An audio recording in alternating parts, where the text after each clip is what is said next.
While we are standing, we take the national prayer. O God of creation, direct our noble cause, guide our leaders right. Help our use the truth to know, in love and honesty to grow, and living just and true, great lofty heights attain, to build a nation where peace and justice shall reign. Amen. Thank you very much. Let's be seated.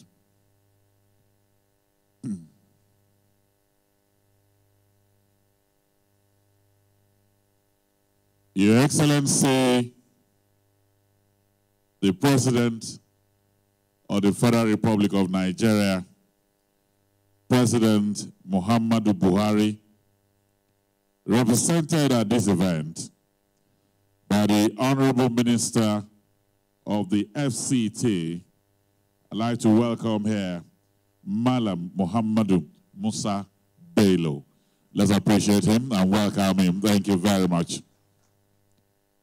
Let me welcome the Secretary to the Government of the Federation, Mr. Boss Mustafa, represented here by the Permanent Secretary in charge of General Services, Mr. Olusegun Adekunle. I welcome you, sir. I'd like to welcome all of you, very special guests that are here. We have here the former Deputy Governor of Kano State, Professor Hafiz Abubakar, who's also here in our midst. The Chairman of the Bank of Industry, Aliu Diko, is also here with us. Let's appreciate him, ladies and gentlemen. The former MD of the Nigerian Ports Authority, Alhaji Aminu Dabo, is also here. Senator Issa Zerua is also here with us. I'd like to welcome all of you special guests, distinguished ladies and gentlemen. Today is absolutely very special. On behalf of the Office of the Secretary to the Government of the Federation, on behalf of very committed Nigerians, let me welcome all of you, Your Excellencies, distinguished ladies and gentlemen, to the National Policy and Development Summit, a summit that is designed to interrogate the change agenda. Your Excellencies, it is very clear that the future now imagined is extremely very different from anything we have ever known. There is no period of change that remotely resembles what a nation is going through now. We have gone through revolutionary periods of change, but none is as powerful and pregnant with opportunities as what is beginning to unfold in Nigeria. It is to steer our nation back to growth, opportunity to commit to fiscal and structural changes needed for growth, opportunity to diversify the economy of the nation. It is on the basis of that that I welcome all of you to this event. Let me also welcome the man who has brought all of us here together, the Senior Special Assistant to the President on Policy Development and Analysis, Ibrahim Bapatel Hassan, is also here with us. He is a very busy man all over the place. So let me welcome all of you. But to welcome all of us formally and declare a welcome address, it is my pleasure to invite here the Secretary to the Government of the Federation, here represented by the Permanent Secretary General of General Services. Please join me as I welcome Mr. Olusegun Adekunle.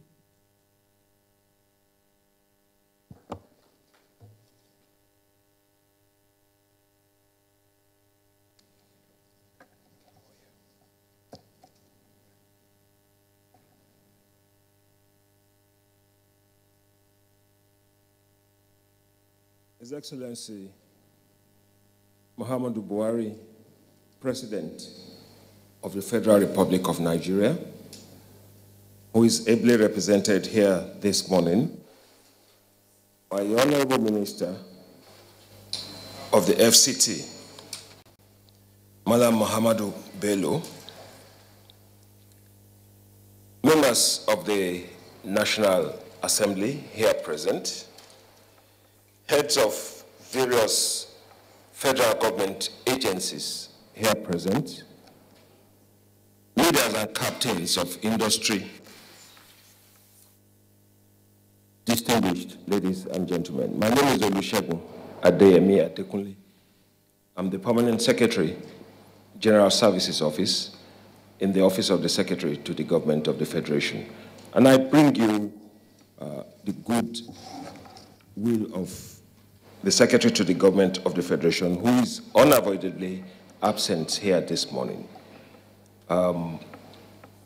This particular event is very important to the progress of governance, and it's a platform that will take us to the very next level that we are already looking at. A very good morning to you. I now read his address. It is with great pleasure that I welcome you to this very important summit today, which is being organized by the Office of the Senior Special Assistant to the President on Policy Development and Analysis. This summit aims at dissecting the different national development policies of this administration, and also hopes to see and examine how the change agenda has impacted on Nigerians. As you will all recall, 4 years ago, this administration came into office and found that Nigeria, the promise of change was made to our people to address all the abnormalities that we were experiencing, both in governance and our socio-economic life. Government has since then pursued with vigor the realization of the promised change agenda, despite the challenges that faced our government and the resistance from those who are feeding fat on the unfortunate situation of our country.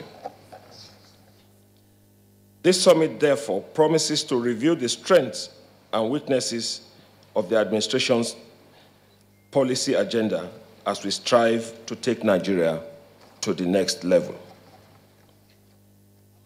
With the array of distinguished panelists gathered here today to discuss the very many national policies and development strides of this administration, it is hoped that this gathering will come up with ideas and recommendations that will assist government to improve on its performance level.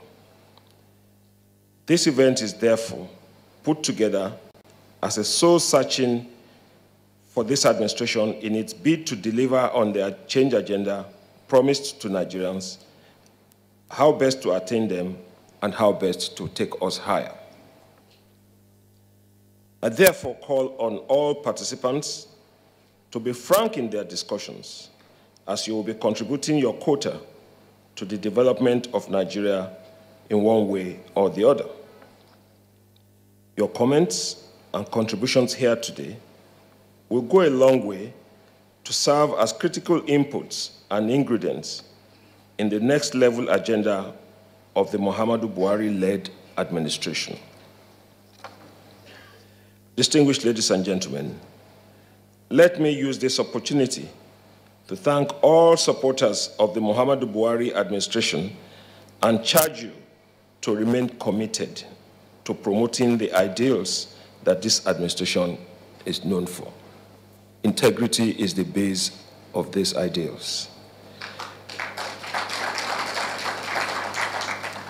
Today, we will work for the success of this administration. Together, we will win.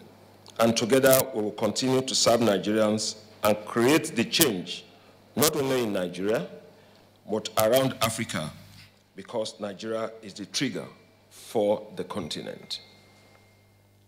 Once again, distinguished guests, ladies and gentlemen, I welcome you all to this summit, and I wish you all fruitful deliberations. Thank you, and God bless you all.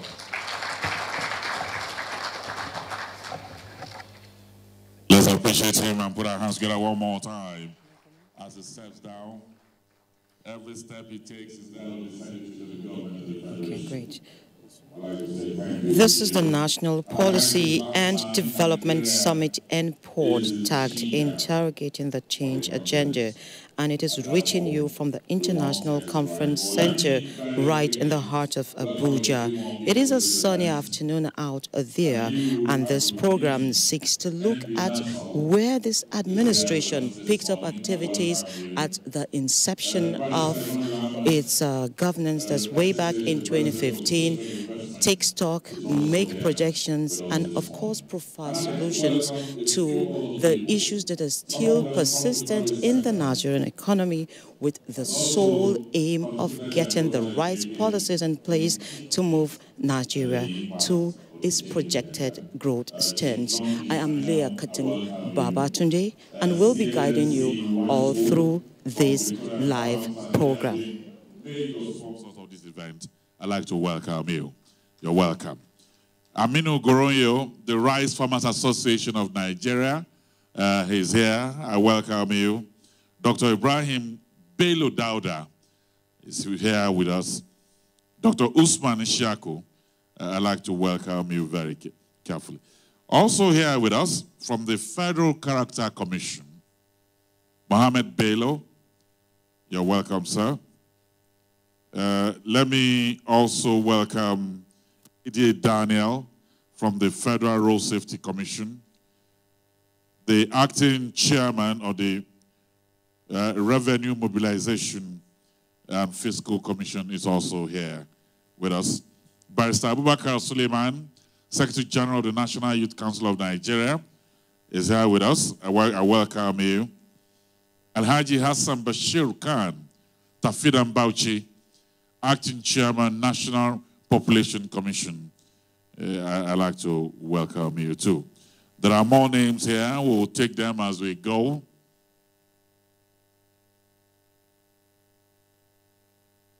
One fact is very clear, that the change period marks a major watershed in the political history of Nigeria.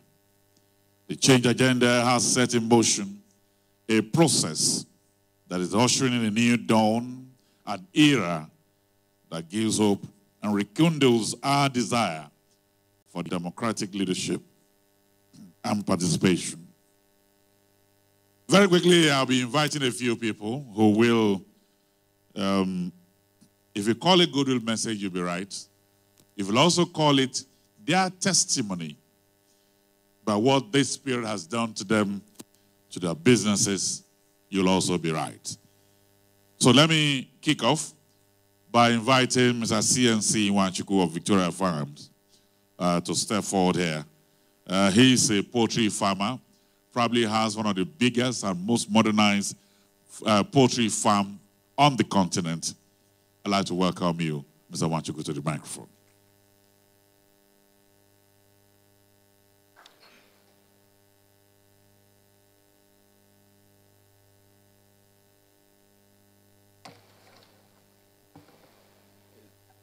Your Excellency,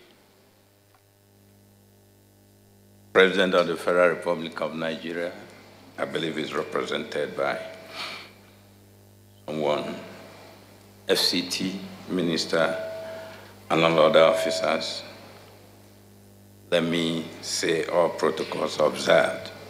My name is CNC Iwanchukwu. I am first a chartered accountant,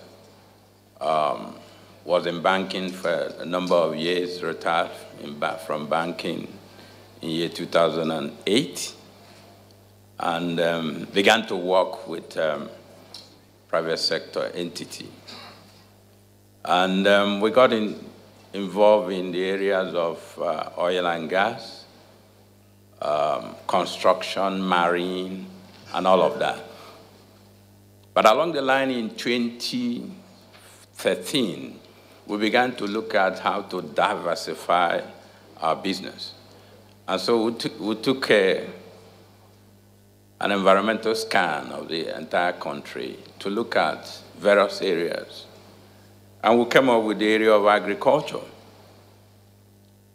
And our analysis indicated that in the area of poultry, there was a gap, and there's still a gap.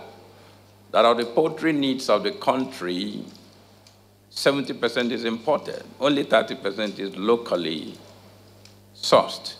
And so as businessmen, we understood that there was an opportunity, and there's still an opportunity. And so we began to talk to some investors.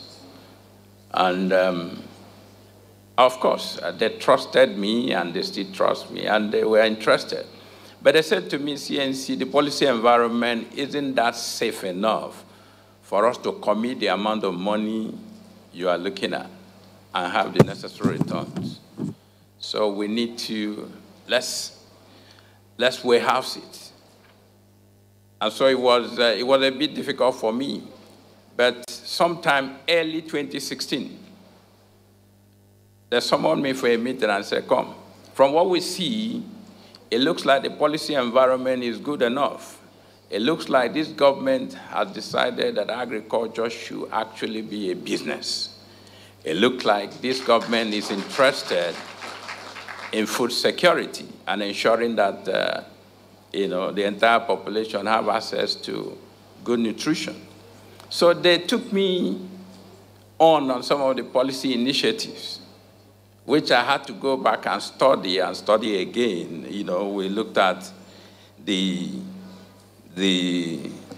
green alternative. We looked at all the anchor borrowers scheme and all of that, BOA initiative, BOI initiative, NISAL, and so on. And so they said you cannot go ahead and rejig your cash flow, and that we did. And we decided to partner with a team in Germany called Big Dutchman. They're one of the best in poultry houses, because our decision was that if we're going to do it, we're going to do it right, since we have the right policy framework. And so Big Dutchman is partnering with us. Bischoff is partnering with us in the area of feed mill. And so we began the process. Land was difficult, but because, again, going back to where the site is in Imo State, which is headed by an APC governor, it was easy to talk him through what the federal government policy is. And we bought into it, and we were able to access land up to 80 hectares of land. And today, what we have done is to put together a poultry entity integrated from the hatchery to the rearing, to the layer, to the processing, with feed milling of 10-ton per hour. And our output is 1.2 million birds, And we think that's a good way to start. That's just phase one. Phase two, we're going to double that. Phase three, we intend to do in Abuja, and I'm happy that the Honorable Minister is here. We're going to be asking him to give us access to buy or acquire or get land. And I'd like to let you know, it's a testimonial, all right. I'd like to let you know that in all of these, we have invested about 11 billion. And what did we do? We acquired land, we built infrastructure of roads. We are doing a stringing of cabling and poling of electricity from the source to the farm, 35 kilometers plus 4, that's 39 kilometers. We installed 635 kVA by 4 generators in the place. Of course, if the Minister of Power is here, he will know that's a mini IPP on his own. And we've done several things, done the infrastructure, impacted the environment. introduced what we call our grower scheme. So we are partnering with the local people so that it's a win-win for us. And someone asked me, why are you putting 11 billion in an uncertain environment? That's his word.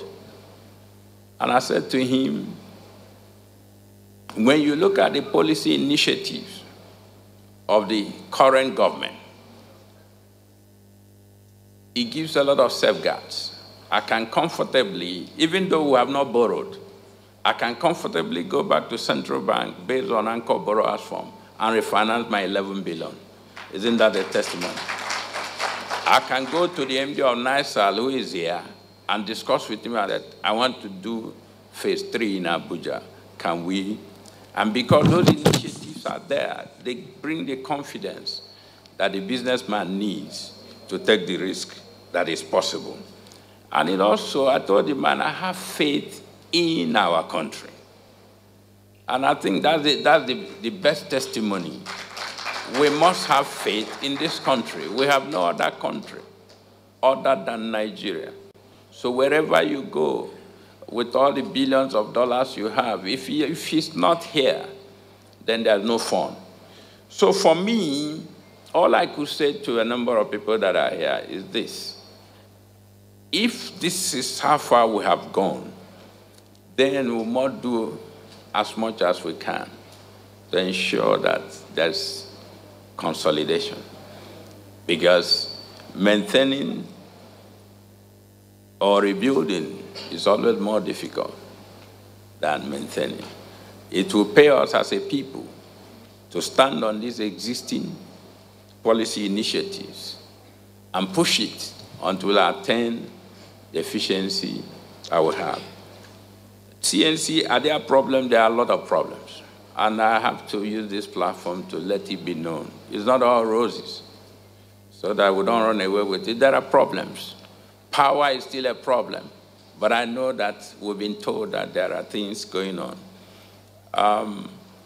The poultry section, NISAL MD, you are here. I don't know if somebody from Ministry of Agric is here. We as poultry farmers are still thinking that we've not been fully integrated into all that is going on.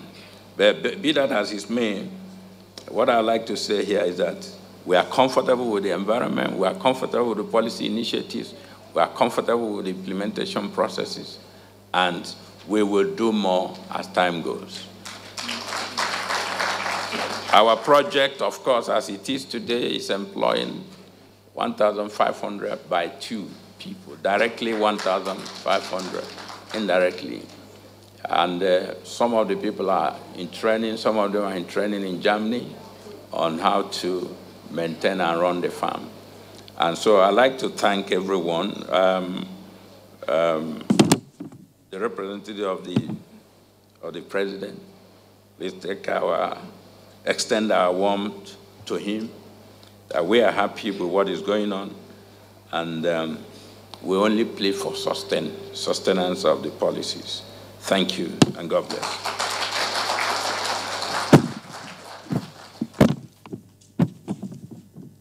That was CNC Nwachukwu there, and the key notes from him: we must have faith in our country, and also urging that the policy on sustaining poultry efficiency in Nigeria, meeting the demands of the local consumption, will be one that will be very, very welcomed by the poultry farmers in Nigeria.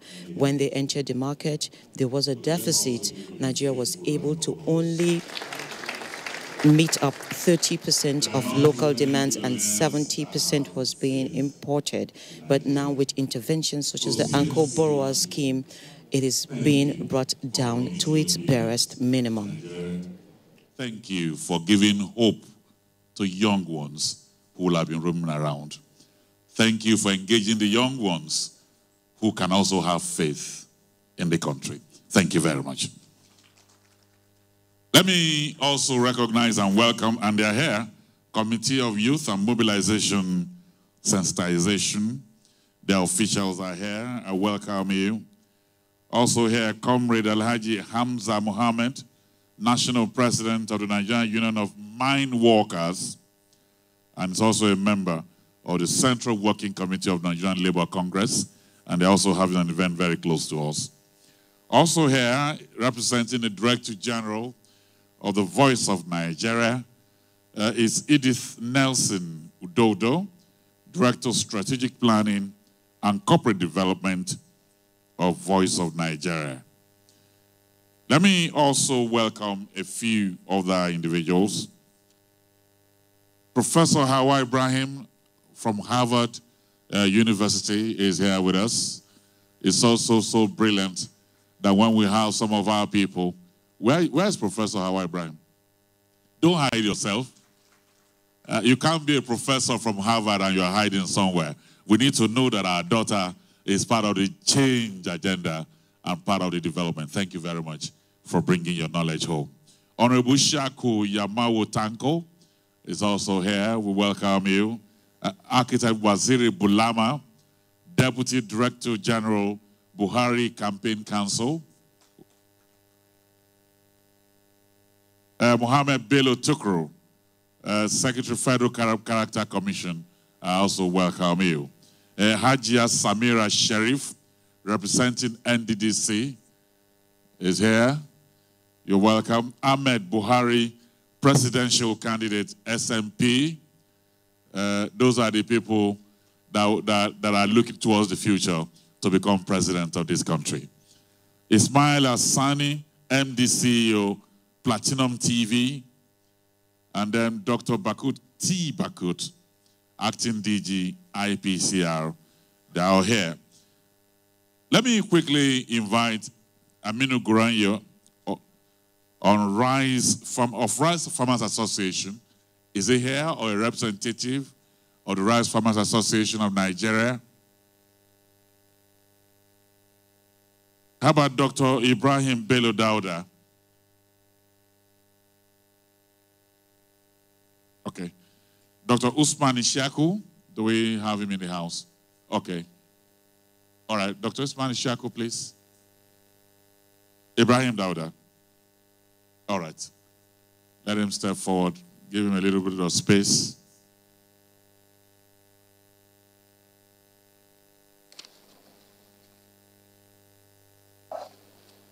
You're welcome, sir.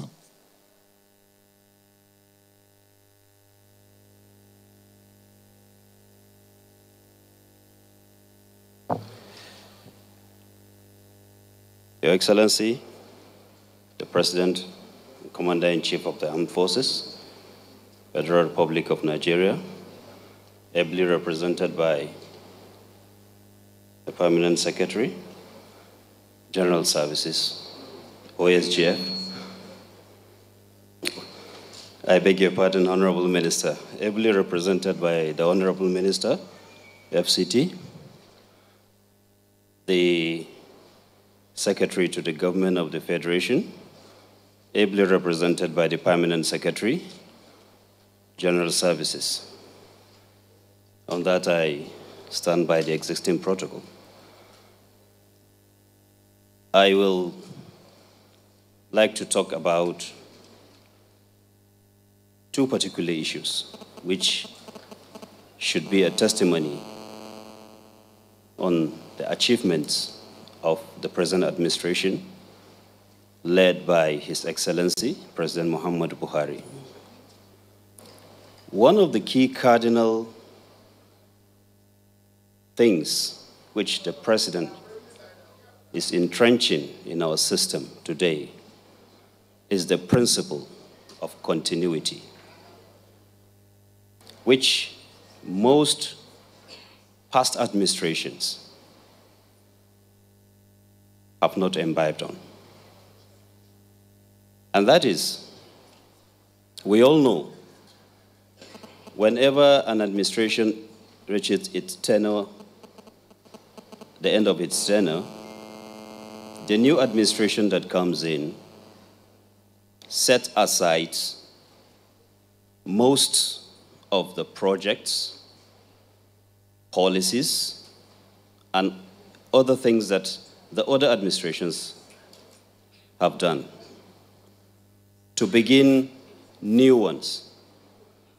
And that has disrupted growth and development in the country.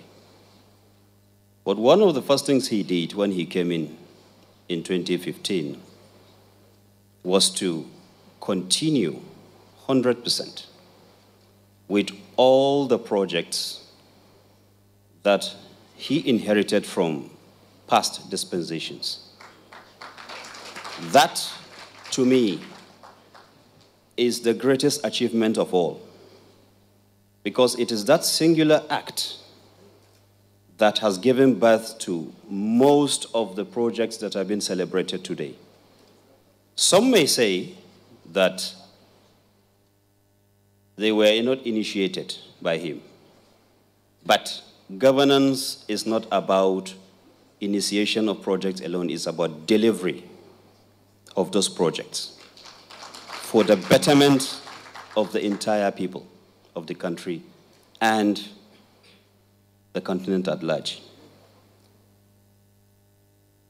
That, we hope, will be a continuous legacy which will precede his administration.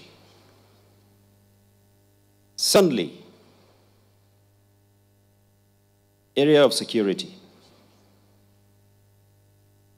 I believe if it were in 2014, the number of security personnel here and the barricades that will be around this facility will be like times 20. 2013, 2014. About 11 local governments in this country were under the insurgents. 11 local governments, we all know, is enough to make up a complete state. And if we look at the history of counterterrorism and management of insurgency globally, the time within which the president brought about control and pushed them back, I don't know how many people have done that research, but he deserves a Nobel Prize on that. We may not see it on that light. ISIS today is being tackled by more than 7 countries combined. And how many years? Many years. But he was able to push back these insurgents in a matter of months. That is an achievement. The split problems we're having in the country, we're no more talking about pipeline bombings and militancy. The Hazman issue is coming down. Other cases are being managed. Without peace, there wouldn't be harmony. There wouldn't be progress. So, these 2 achievements, continuing the projects he inherited, managing security, is the bedrock of whatever achievement and progress we will be talking about. Policies, no matter how good they are, will not be implemented if you don't have a leader who has the political will and determination to complete projects, to initiate new ones, and to manage peace. So I think we owe the president a big gratitude, and to God. Thirdly,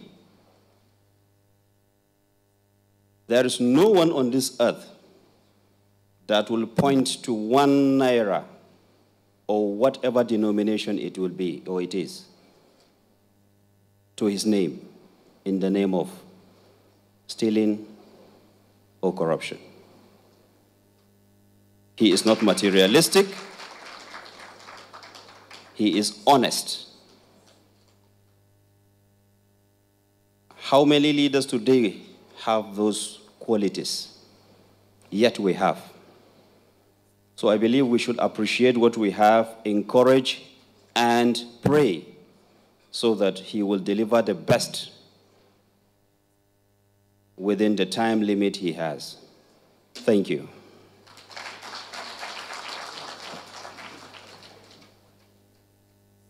Yep.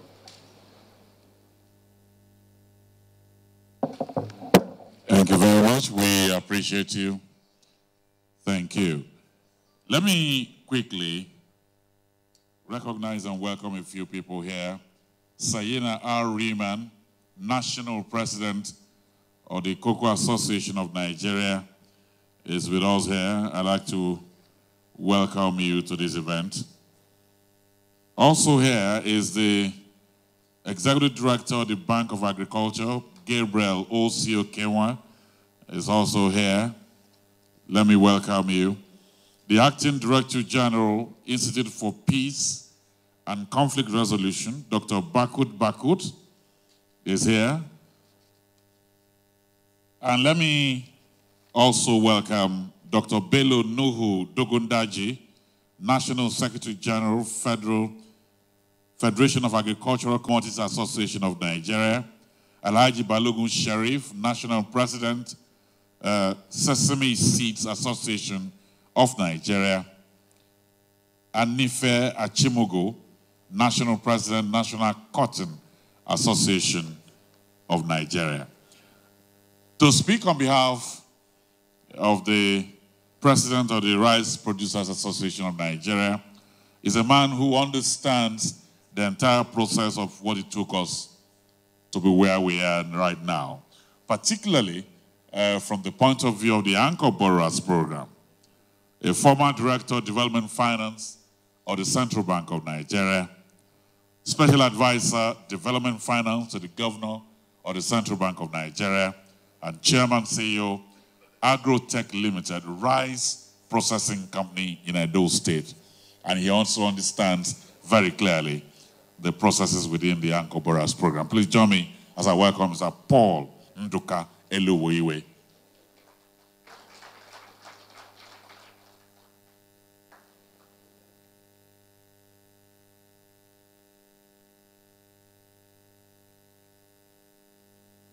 As he's stepping, that's Mr. Anchor Borrowers stepping up.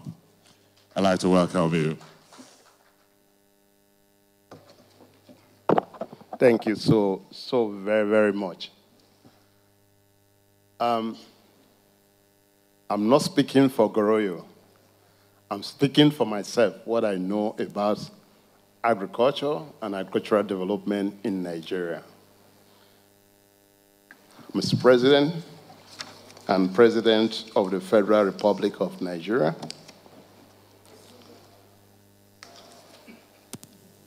our father and the owner of the Anchor Borrowers Program, represented by the Minister of FCT. Ladies and gentlemen, can I stand on the existing and established already protocol? Like he said, I've come a long way in terms of development financing. But before I speak on development financing, I know that our agenda today is focused on policy development and mainly analysis. For me, development financing, development in general, analysis, policy, should be focused on the following. First of all, with a conception to have an enduring development policy. That should always be at the background in our minds anytime, any day. But most important and very, very critical, which I saw the current government doing, is bottom-up approach. And that was what initiated the issue of Anchor Borrowers Program. I will get there. Another thing that is very, very critical is on issue of policy evaluation and impact analysis of our development policy. And I saw it also because if you are not able to evaluate the impact of what you are doing, you can never plan for the next day. Very, very critical. So that will require review and rework of every agenda of government with a view to bridging the identified gaps in policy. It has been one of the focus of this regime. From the few things I have seen and I have done and we have participated in when I was special advisor to the governor of Central Bank of Nigeria. And returning back on the issue of development agenda, particularly with respect to agriculture, one of the critical things that came to our mind during the campaign process of the present government in 2014-15, we took note of every issue that was raised by Mr. President then. And his main focus was agriculture. And as the leader of the team focusing on agriculture and development finance of the Central Bank of Nigeria, the only thing we focused on was to pick every issue that was raised during his campaign process. And I am happy today that he didn't disappoint Nigerians on agriculture.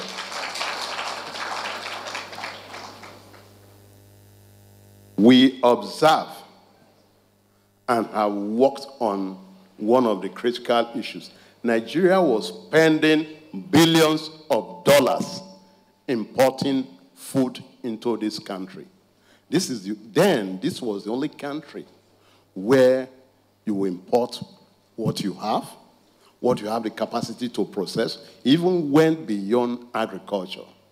The oil sector, we have oil, but we're importing gas, we're importing petrol, name it. In agriculture, we're importing rice, we're importing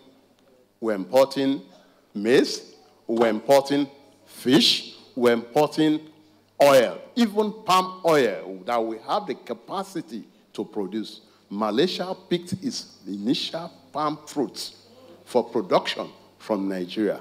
But today, Nigeria was importing oil from Malaysia and from Indonesia, which is not supposed to be. Averagely, we're not spending anything less than $600 billion on importing finished food for our tables into this country. And it became a major concern. And that was why the central bank governor, in consultation with the federal government of Nigeria, decided to do away those food items that will have the capacity, will have the fertile soil, will have everything that will require to be produced in this nation.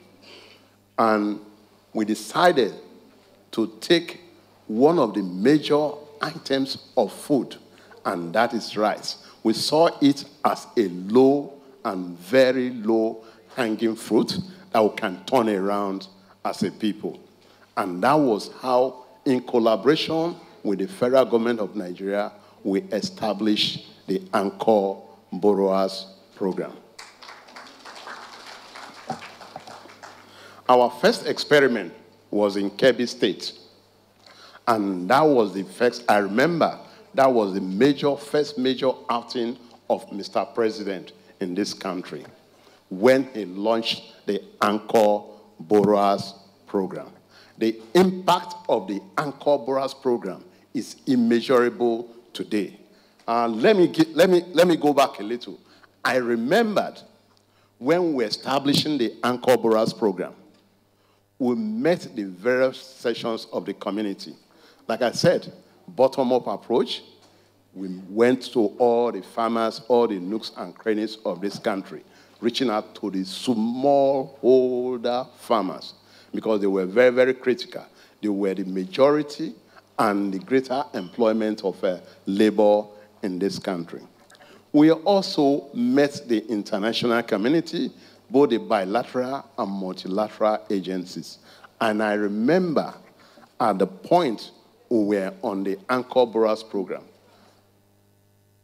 the international community didn't see, particularly the multilateral and bilateral agencies, didn't see any result. They felt there would be no result as usual coming from the Anchor Borrowers Program.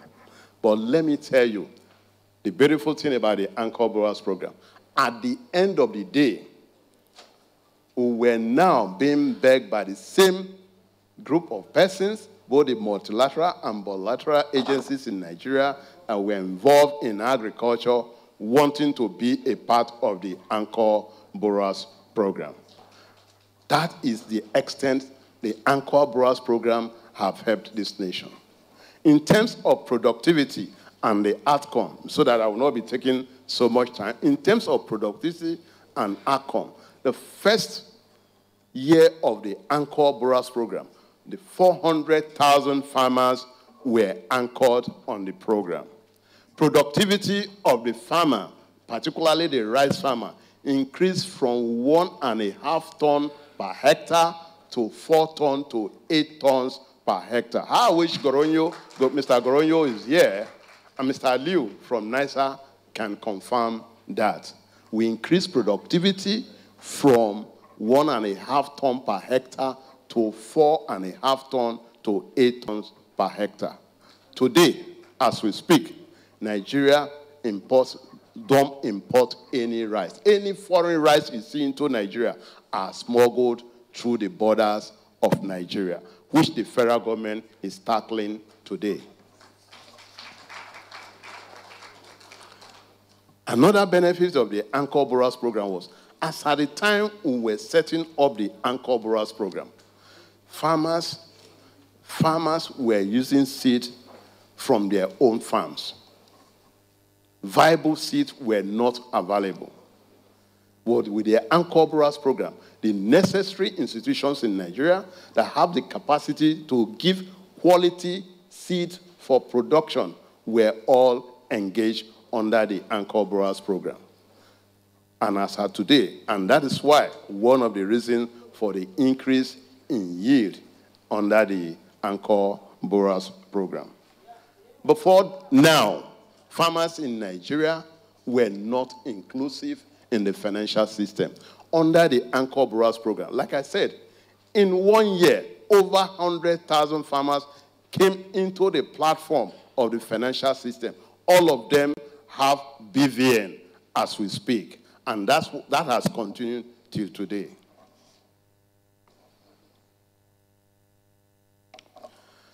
One of the critical things, Nigeria, you remember, every one of us remember, before this current government, there was always a battle. Fertilizer became the most lucrative business in Nigeria. Fertilizer became the most lucrative business in Nigeria. But with the Anchor Borrowers Program, that changed, and the government was able to support the smallholder farmers in this country. Government was able to bring fertilizer, turn around the fertilizer industry. Before now, before this government, fertilizer was sold from 10,000 naira to 8,000 naira per 50 kg. But as we speak today, fertilizer price has stabilized for not more than 5,000 naira for every Nigerian that cares to go into farming. That is the Anchor Borrowers Program. And the Anchor Borrowers Program, for every person, every institution that have the capacity to participate, it was an opportunity to bring the seed producers, where the seed producers, the financial system, name it, the farmers themselves, and the end processors of who uses output from farms, from the farm gate to process in Nigeria today. And that is why, as we speak, before the Anchor Borrowers Program, we had barely up to 15 integrated rice mills in Nigeria.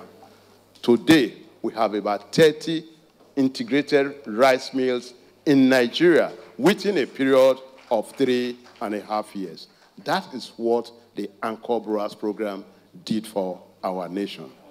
Ladies and gentlemen, one of the critical things that any government of this country should focus, which I know this government is focusing on and will continue to focus on, is the development of the agricultural sector. The agenda is the best. Like the Chinese will say, the only thing that takes people out of poverty is when you engage people in agriculture. Thank you, and have a great day. Thank you so much. The man is a professor in agricultural finance. If you allow him, he will speak till tomorrow. He loves Nigeria, and he loves what he does. Thank you very much, Mr. Paul Eluiwe. We appreciate you. Thank you. Please appreciate him one more time. Thank you very much. I'd like to welcome here, and let me also say very quickly that some of the things he has said, I'm very sure when we are having our special presentations, the MD of NASAL will deep in some of those things that he has said here. Let me welcome the National Coordinator of the Asiwaju Change Movement for Buhari and Oshibajo, Honorable Simiola Yode. I welcome you. Director Abdul Hakim, Contact and Mobilization, I Stand with Buhari Support Group is also here. Hajia Samira Sharif, New Nigeria Development Company is also here. I'd like to welcome you. And so, Your Excellencies, distinguished ladies and gentlemen, let me invite our keynote speaker, and he is delivering these on behalf of the former governor of Lagos State, the very competent Army General, General Muhammadu Buba Marwa, and he is being represented here by General Yakubu Muazu.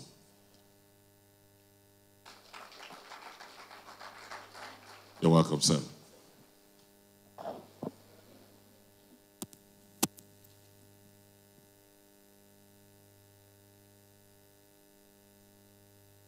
The President, Commander-in-Chief of the Armed Forces, Muhammadu Buhari, ably represented by Mohammed Musa Bello, Minister FCT, the Secretary to the Government of the Federation, who is also represented by the PAMSEC.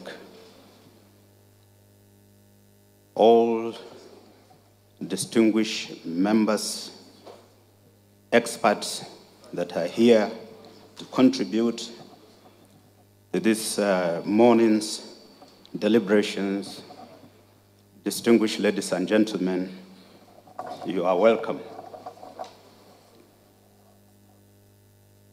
General Marwa and I joined the army together, went to military school Zaria, from there to NDA, and we ended up in I heard there is a professor from Harvard here. We were at the Kennedy School, and that was almost our final course before we left the army. So all I will read is on his behalf. On this National Policy Development Summit, organized by the Office of the Special Assistant to the President on policy development and strategy. I read, "It is heartwarming to meet our experts, strategists, and all that are here today to interrogate the change agenda of this government, our government,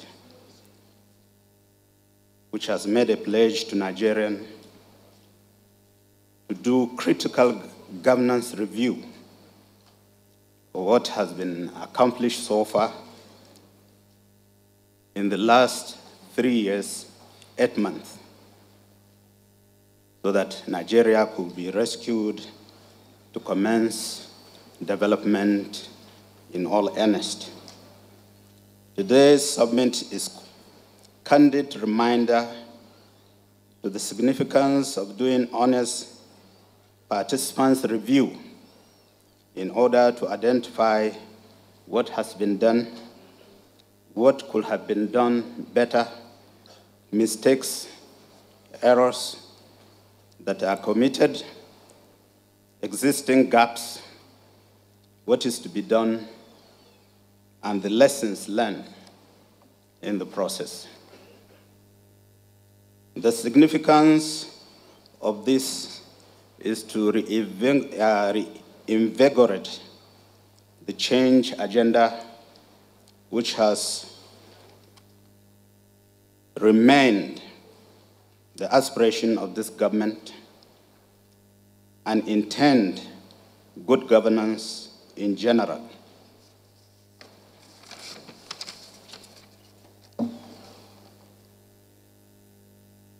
In change management for better governance, as we focus to deliver services at all their best, we must continue to refine our methodology to deliver the very best. In my candid opinion, this reveals the importance of this summit put together by the Office of the Senior Special Assistant to the President on Policy Development and Analysis. Also worthy to note is the theme of the summit, which is to interrogate the change agenda, challenges and lessons learned. We are convinced there is no better time to do this than now. With the array of highly experienced resource persons and experienced individuals, we are indeed sure we'll have an excellent seminar. As a matter of fact, there is no need to belabor the fact that the President Muhammad Buhari-led government inherited a collapsed economy, decayed critical infrastructures, plethora of abandoned projects, insecurity arising, as have been mentioned earlier, from Boko Haram, low national savings, economic sabotage, and corruption on a grand scale.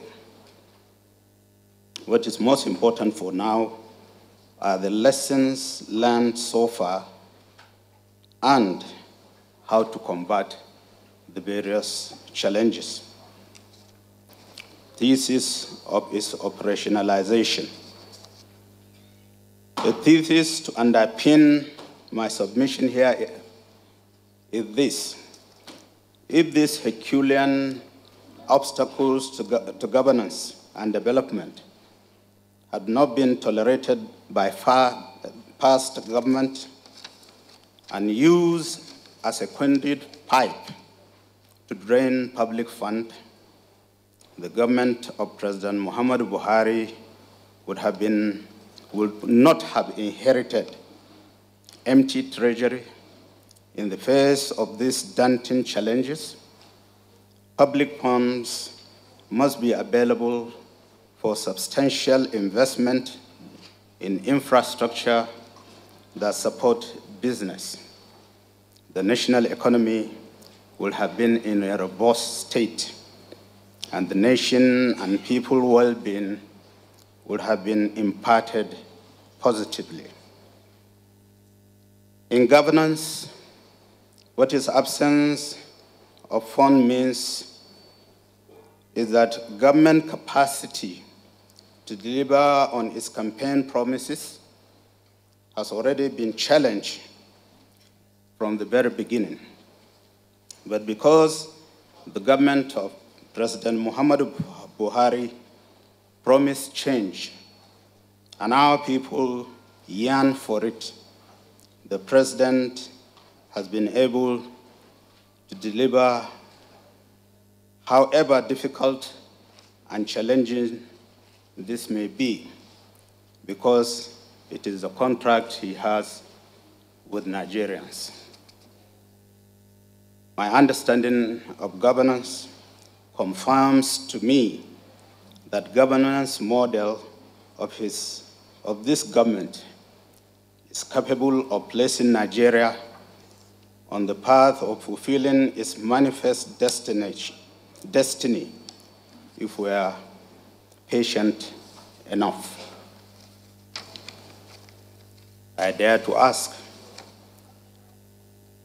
what governance model will combine security of lives and property, which is the cardinal role of the state, with the anti-corruption that tend to ensure that looting of public funds is no longer possible? We fail to catalyze prosperity for all if there is a will to act positively in the interest of all. My elementary understanding of governance taught me that once a government is able to generate revenue to provide physical and social security for the people while keeping at bay vested interests whose pastime is always to target public funds for their own private use, such a nation is on its own way to greatness. The change agenda of Mr. President, the economic recovery and growth plan of this administration, the ease of doing business, the Executive Order 6 and 7, and the next level embolden this government, hence the reason for our optimism. Anti-corruption for us is not all about arrest and prosecution of the corrupt. Anti-corruption is much more than that. It is the sum total of actions taken by government or private organization to put a wedge between people and the interested in converting resources meant for the specific public purpose into private use. If this is anti-corruption, why are we so interested in the reactive fight against corruption wherever the latent fight lend to yield more results? For instance, the TSA alone has consistently saved government 42 billion naira monthly since its implementation. This is in addition to ensuring that unutilized funds remain with government at the end of each fiscal year. What about Executive Order 6 that makes it practically impossible for the corrupt to use proceeds of corruption to subvert justice? What about the pension reform that has put smile to the faces of our heroes, past, and the social investment program of this government that's targeted the poor and the weak and the vulnerable? Comparatively, this government has done more than the little fund can do as a result of its preemptive anti-corruption effort to have freed a lot of funds which are now being used for the benefit of the poor and the weak, and indeed all Nigerians. Considered challenges and lessons learned. That this government has delivered with fewer funds compared to its predecessors in office does not suggest that there are no challenges and lessons learned. The challenges this government has been battling continuously are basically three: corruption, insecurity, and prudent management of the economy. And I believe that significant lessons are being learned on a daily basis. On the fight of corruption, it is ongoing, and it is ongoing because it is the norm before this government took over. It guides the conduct of government business just as it is dynamic in nature. It is dynamic in nature because it teaches the corrupt that the corrupt cannot be wiped out with the snap of the finger. It requires diligent and unwavering commitment and determination. And that is one lesson this government has learned. Initially, the government thought the full implementation of the TSA and BVN will have curbed corruption. But what is left to investigate, arrest, prosecute corrupt element? This thinking obscures the tenacity of the corrupt to evade justice. It was this realization that led the government to implement the implementation of the whistleblower policy, the Treaty of Mutual Assistance and Cooperation on Corruption with more than 60 countries, and the Executive Order number 6, respectively. This means that government has learned its lesson, and is learning its lesson from the determination of the corrupt to evade justice, and is responding accordingly. This, to me, is a departure from the past and how government does its business in Nigeria. If this is not changed, then what is changed? Previously, government does not deploy studious mind to how it conducts its business. This has changed with this administration. The multiple responses we got on issues requiring solutions are unprecedented. Ladies and gentlemen, change cannot and will never occur in an environment that is not driven by learning and unlearning. Long before now, President Muhammadu Buhari has consistently argued that the problem of Nigeria is corruption, poverty, and insecurity. These were his campaign slogans since he joined partisan politics. Not surprising, he was vindicated in 2015, 30 years after vested interest chased him out of power because he dared to do what he's doing now in those days.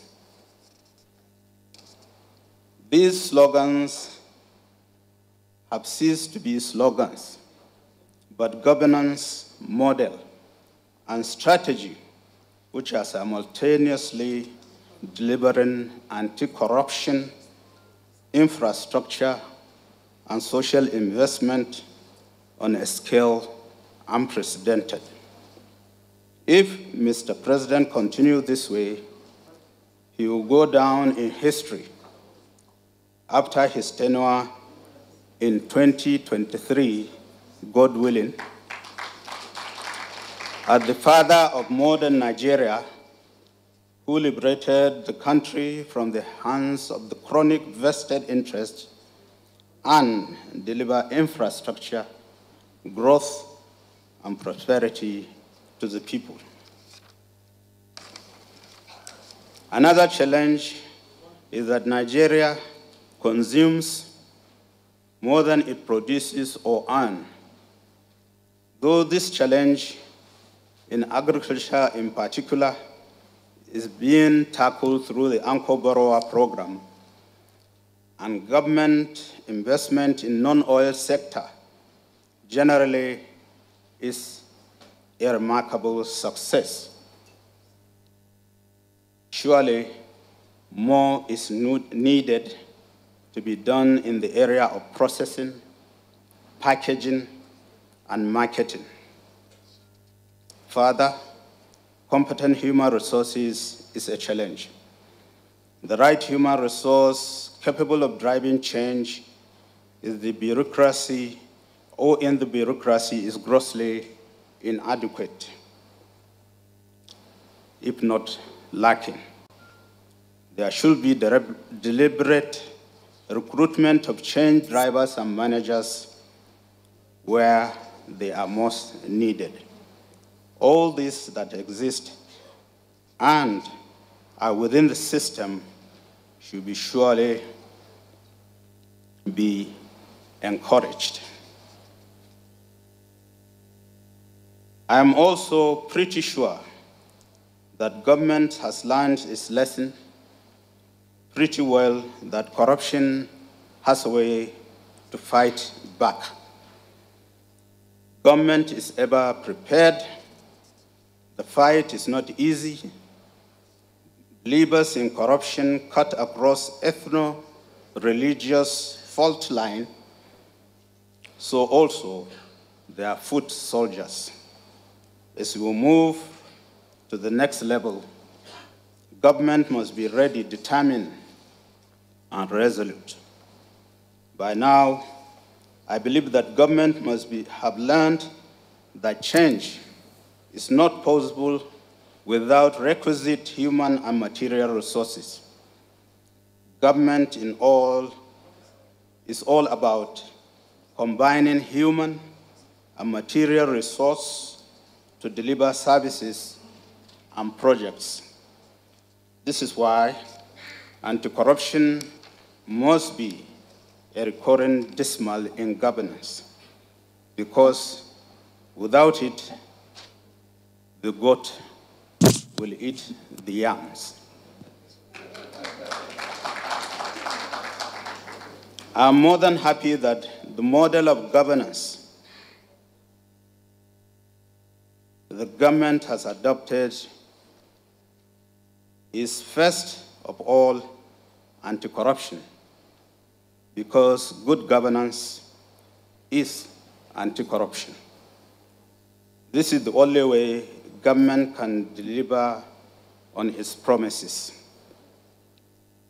the recipient of Mr. President trade money and conditional cash transfer have continued to ask if there has been government in Nigeria before Mr. President assumed the mantle of leadership. This goes to show people are beginning to feel the impact of government, however little, in all the nooks and crannies of our country. And this is awakening patriotism in our people indeed. Some people have been insinuating that Mr. President has failed and will be rejected at the polls.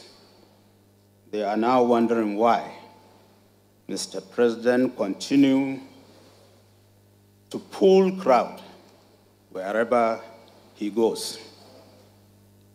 They should be told that the same crowd that welcomed Mr. President wherever he went in 2015 are still the same crowd that are welcoming him today.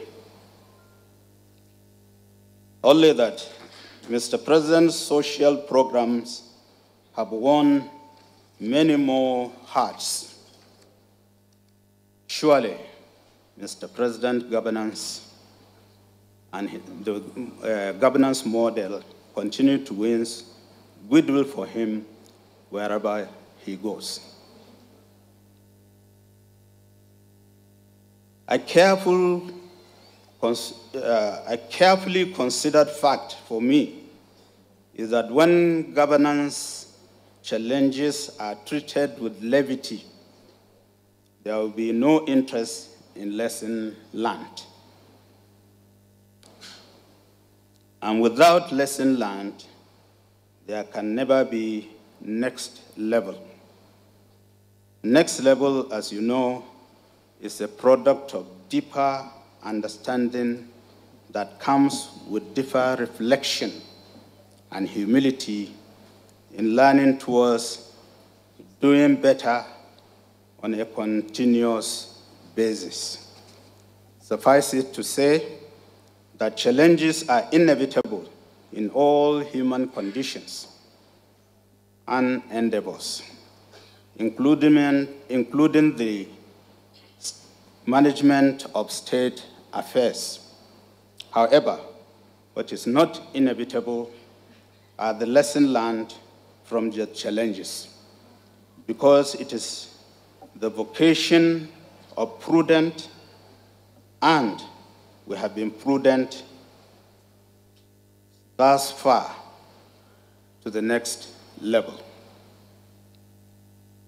Although corruption is fighting back, including the use of fake news, misinformation, and blatant, unverified lies, we, the believers of President Muhammadu Buhari, remain undeterred in our conviction to change Nigeria with our focus to the next level, a determination that is necessary, because next level does not mean making governance better for the people only.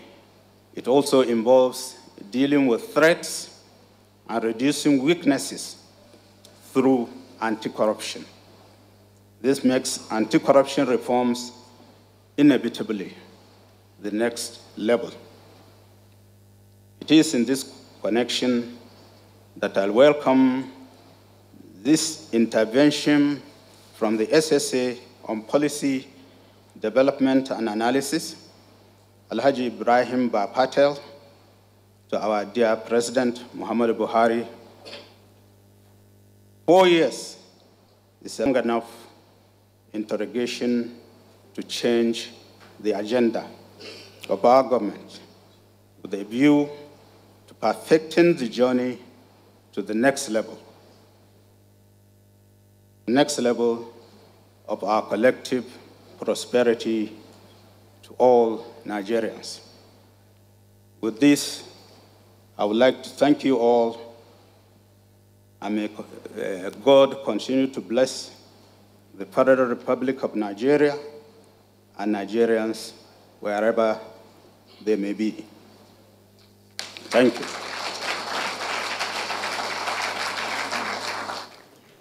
Oh, okay, that is just the keynote speech. And let's take a look quickly and a recap rather of this summit and where exactly the change agenda is coming from. On assumption of office in 2015, President Muhammadu Buhari hinged the running of his administration on three cardinal principles: security, anti-corruption, and the economy. Now Nigeria was bedeviled with Delta militants blowing up pipelines in the Niger Delta, low oil prices, humongous corruption, proliferation of abandoned federal projects across the country, and a debt in revenue generation, Boko Haram, and a lot of crises also in the middle region stemming from ethno-religious and farmer-header clashes. Now, with interventions coming in, such as the Anchor Borrower Scheme, over $600 million was saved coming from importation of food alone. Now their combined output has seen Nigerians, a good number of Nigerians moving out of poverty, and an improvement in the business environment, consistent growth of the non-oil sector, and a downward trend of inflation. The government is anticipating that this year it will see inflation figures go down to one single-digit figure. And those are the testimonies that have been going on here on what is happening to food sufficiency, which is the bedrock of every society. And of course, the lower part of the pyramid, the bottom of the pyramid, where more people are being empowered to be more productive, to be viable with activities across the value chain, along the value chain of agriculture. Is around?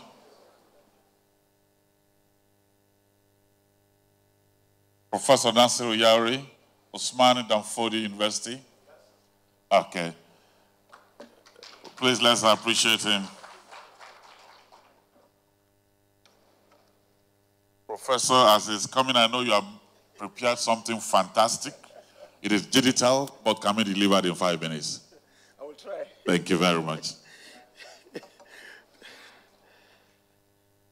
His Excellency, the President of the Federal Republic of Nigeria, represented by the Honorable Minister of the FCT, Malam Mohammed Musa Bello, the Secretary to the Government of the Federation, Mr. Boss Mustafa, represented by the Permanent Secretary, General Services, Mr. Olusegun Adeyemi, Excellencies, former governors, former deputy governors present, the Managing Director of the Bank of Industry, former Managing Director of the Nigeria Ports Authority, the Senior Special Assistant to the President on Policy and Analysis, distinguished participants, gentlemen of the press, ladies and gentlemen. I have prepared a very short speech. It's going to be a departure from the usual presentation lecturers make in the classroom. So I will just quickly run through a carefully presented speech, which I hope I'll be able to present in 5 minutes. Let me start by congratulating all of us who have spared time to participate in the National Policy and Development Policy holding today, and especially the Office of the Senior Special Assistant to the President on Policy and Analysis, Mr. Ibrahim Hassan Bapetel. I'm grateful to all of you for giving me the opportunity to share some of my thoughts with you on the topic, when change is the slogan what makes this president and this government different. I must begin by clarifying that change is a recurring slogan. Every government in every country on every continent is promising to change something. But to make change possible, every government needs well-articulated and carefully stated policy statements to give direction to its short-term and long-run development efforts. Importantly, the success of a policy and its impact on the people hinges much more on proper implementation than the important aspect of policy formulation itself. Leadership and political will are important components of policy implementation, without which a policy statement, no matter how beautiful, will remain a mirage. And this is the issue. I've also learned in the last 23 years I have spent teaching Nigerian economy as a course, I have noted the consensus of scholars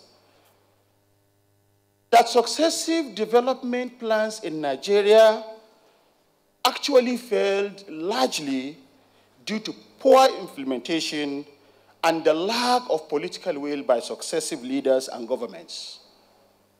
This is what this president and this government have offered to Nigeria, the much desired leadership and political will.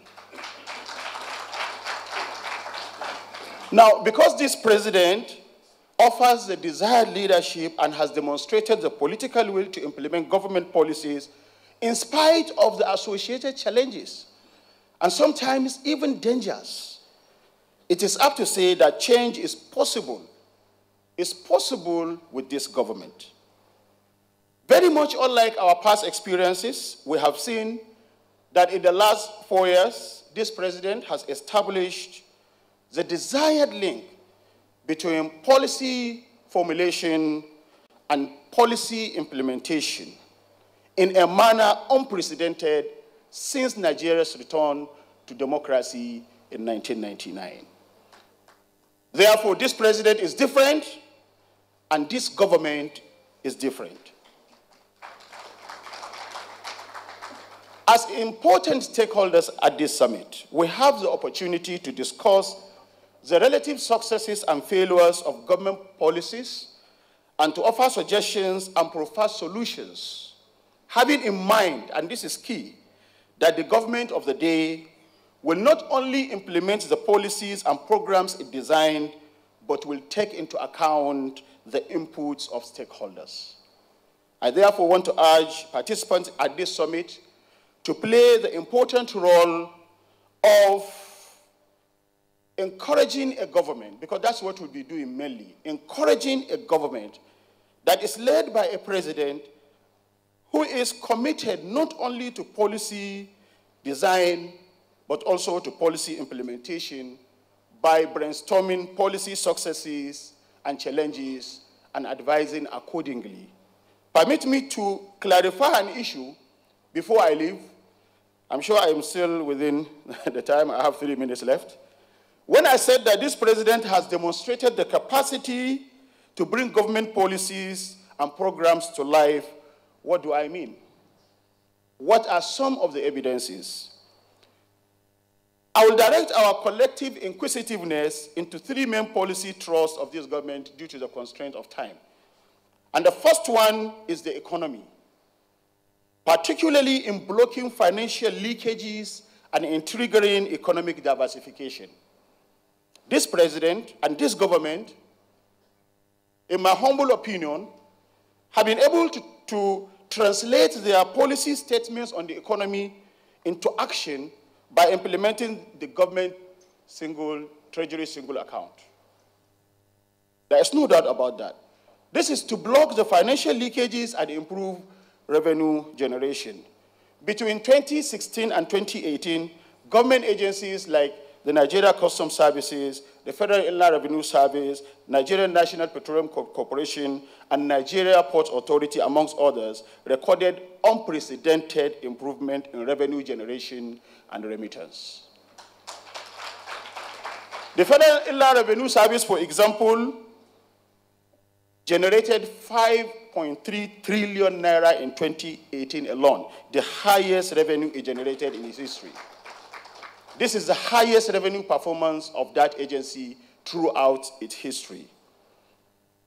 In 2018, and for the first time in many decades, the Nigerian government budgeted to finance about 63% of its budget from non-oil sources. As a government that is focused on continuity, the policy thrust of the 2019 budget document, if you read it, is tied to the objectives of the Economic Recovery and Growth Plan, which rests on the tripod of growth restoration, investment in people through various social investment programs, and building a globally competitive economy by focusing on critical infrastructure.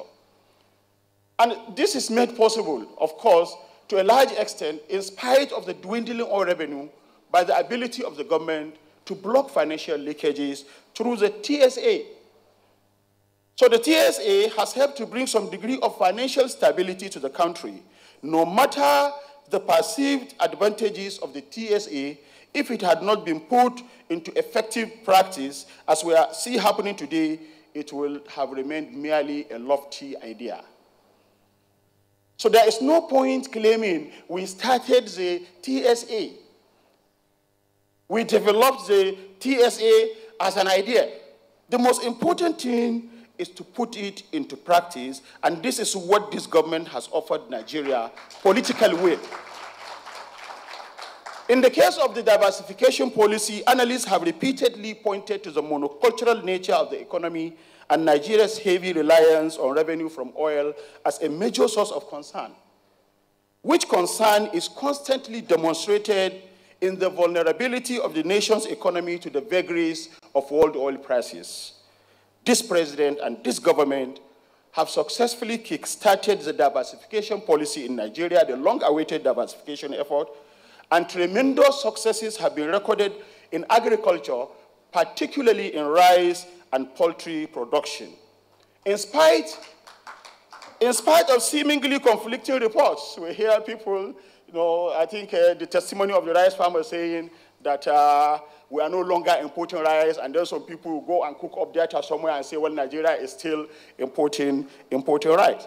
But whatever the case is, what we see around the country, and particularly in Kebbi and Sokoto states where I live, and the recent proliferation of new rice mills in Nigeria clearly indicate a promising future in terms of food sufficiency in Nigeria. Therefore, putting policy into practice was the missing link in Nigeria's various attempts, and now we have it. This is a central issue. Let me quickly take you through social investment programs, particularly the school feeding program, the trader money, and Empower. We will soon have research findings to roll out the data, but I believe that these policies are already registering positive effects on education, on trade, on poverty, on employment, and small business development. There are concrete evidences to buttress this fact, although I won't have the opportunity to cite them at this instance. I must mention infrastructure before I leave, because this is key to our development effort. As part of this government's policy on infrastructure development, the years 2017 and 2018 witnessed heavy investment in roads, rail gauges, and rehabilitation of airports. We are all witnesses. We all see what is happening around the country. The next level has expressed government's commitment to electricity improvement from 2019. I'm sure we are going to have a better deal in that respect. So beyond promises, this government has found its fit to put in concrete actions most of its policy intentions. Although there is limited time to substantiate quite a number of the arguments with facts to show that this government comes with a difference in terms of policy formulation and implementation, I'm optimistic that deliberations at this summit will further highlight some of these facts, as well as identify key areas where improvements are desired. Considering that successful policy implementation also hinges on the citizens' buy-in, which is very, very important, I hope that this summit may consider the development of effective communication strategies that will not only improve citizens' buy-in, but will also highlight the remarkable improvements recorded by this government in policy implementation. I was sharing with a colleague down there, and we were looking at the documents being shared. We saw projects, and we were asking how many Nigerians are aware that these things are happening. And there are quite a number of prophets of doom out there trying to convince Nigerians that nothing is happening in the country.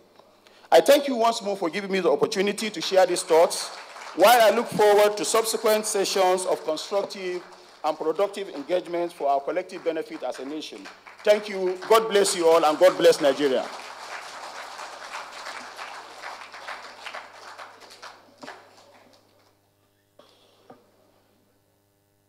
I was quite mindful of the fact that the man coming was a professor, and they don't keep their discussions short. But he has done extremely well. We had a deal for 5 minutes. He did 7.5. I can forgive 2.5. Let's put our hands together for him, ladies and gentlemen. But from what he has said, something just struck me. Somebody said one time ago that the secret of leadership is very simple. Do what you believe in. Paint a picture of the future. Go there, and the people will follow you. I don't know if Dr. Rodney Ajao agrees with me. As a public sector consultant from the UK, and she's here with us. Dr. Rodney Ajao is just stepping forward here. Even all the way from the United Kingdom, she has a little camera through which she's monitoring things in Nigeria. Our wonderful daughter from the UK, and she has her data and everything. I welcome you. Thank you very much. Thank you very much. I'd like to first acknowledge people in the audience. So the President, represented by the Minister for the Federal Territory, Capital Territory, Mohamed Musa Bello, and also the Secretary to Government, represented by the Permanent Secretary, General Services, Mr. Olusegun Adekunle. I'd also like to stand on other protocols. I'm conscious of time, so therefore I won't take too much in the fact that I've only got 5 minutes. Now the key for me, and how did all this start? I met the Special Senior Assistant to the President on Policy and Development, and I must say that he's a man who is extremely humble, with immense integrity, which is a reflection of this administration. And I say it's a reflection of this administration. Why? I am Nigerian. My father's Yoruba, Muslim. My late mother was Christian from the South, but I had the opportunity of also studying in the North. Notwithstanding, in the international community, you are seen as a Nigerian. You're not seen whether you're from the North, from the South, from the East, or from the West. You are seen as a Nigerian, and that to me is important. Not only that, in Nigeria, a lot of the negativity affects people in the diaspora. And so there are people who try to portray a very positive image of Nigeria. And it's very important.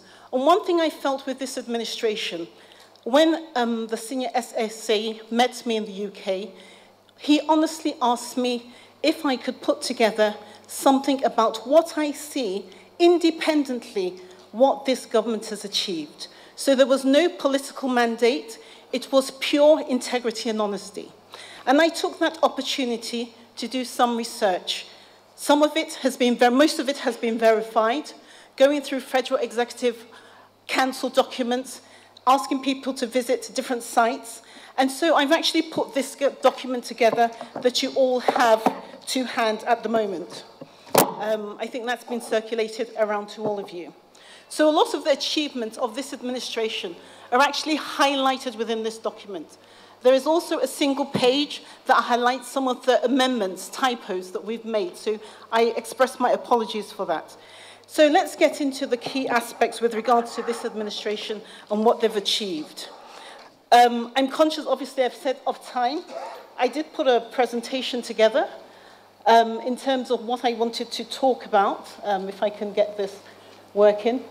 But what I'll do is I'll actually just talk rather than go through the details, because a lot of the points that have been mentioned have already been discussed.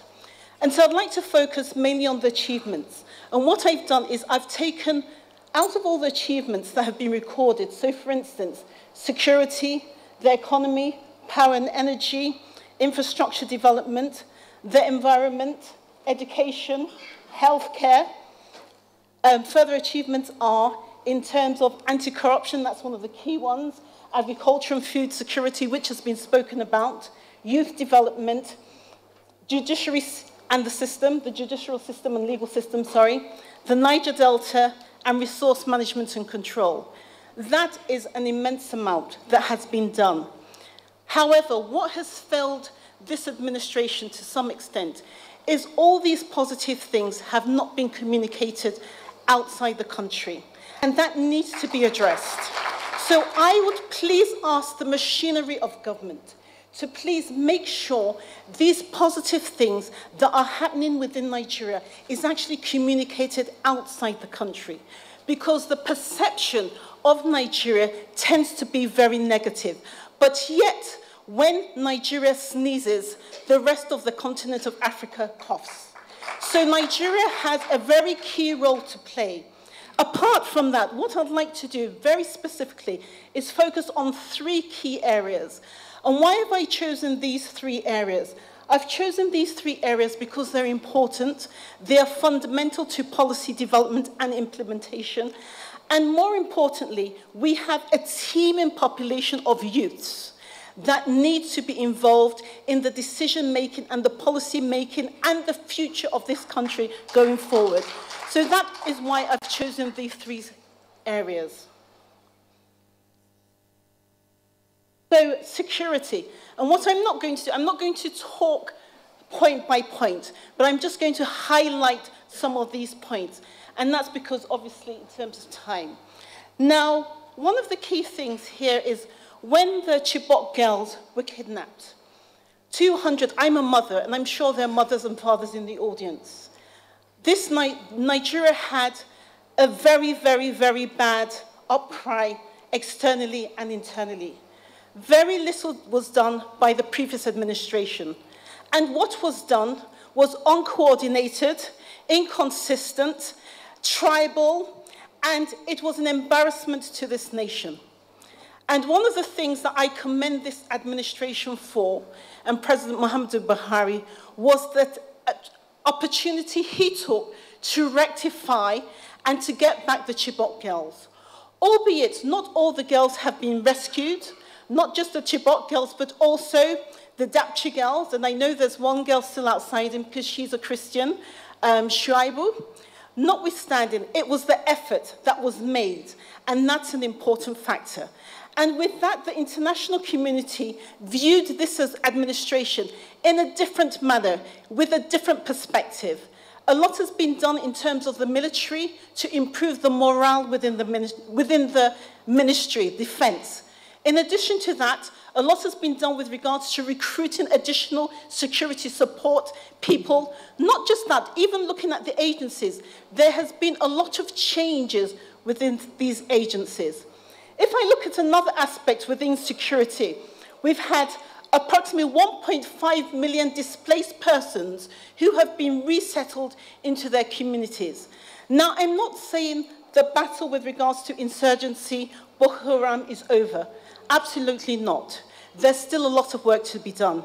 But the key is the little steps make a big result or bring about big results. And this administration has no doubt taken the right steps to try and address these issues. Some of you may ask, within the document, where did we get our facts? Now, we've produced this document for a wide variety of audiences, both locally and internationally. And it is backed by statistics, figures, and evidence. So with regards to the 1.5 million displaced persons, how did we get that data? We spoke to a lot of the international agencies, and that figure obviously is increasing. Why is it increasing? Because at the moment there's a lot of unrest in Chad and other neighboring countries. Now, if we go on security, I've mentioned about improved morale in the Nigerian army. I've also spoke about partnerships. Nigeria has formed partnerships with other countries to stop the infiltration of weapons into the country. So there are laudable steps being taken. Another aspect, if we look at that I would like to speak about, is the economy. The economy is very important because basically that's what puts meals on people's tables. And what has happened with the economy? We have seen major strides in terms of where the economy was and where it's going. For instance, Nigeria was in recession. We're now out of recession. Growth has increased, albeit because of the recent elections coming up. I know that has skewed the figures slightly, and growth is on slightly down. But notwithstanding, the single treasury account, for instance, has increased the revenues into the government's coffers significantly. Another example that I'd like to draw on is if we look at, I'm talking additionally in terms of the economy, yes, the Integrated Personal System, IPIS, that was a system that was brought into Nigeria by the World Bank back in 2009. I actually had the opportunity of working on that program. We are now in 2019, and that program is still going on. That shows the continuity of this government. One of the earlier speakers, Doctor, mentioned one of the key things that previous administrations have done is they start a policy, they start implementing, a new administration comes in, and then they stop. However, what we've realized by this administration is the continuity of the work that they do. And in policy development, I've had the opportunity to work in the UK in Parliament. I advise Parliament, and also not just in Parliament. I've done very high-profile schemes in the UK. In addition to that, in academia, I do a lot of work with Cambridge University, training African leaders, because leadership is fundamental. If you have the right leader, you can change a country. And that's one of the positives of this current administration. Absolutely. Research, one of the passions I have is leadership. And I do a lot of research on leadership and looking at African leaders.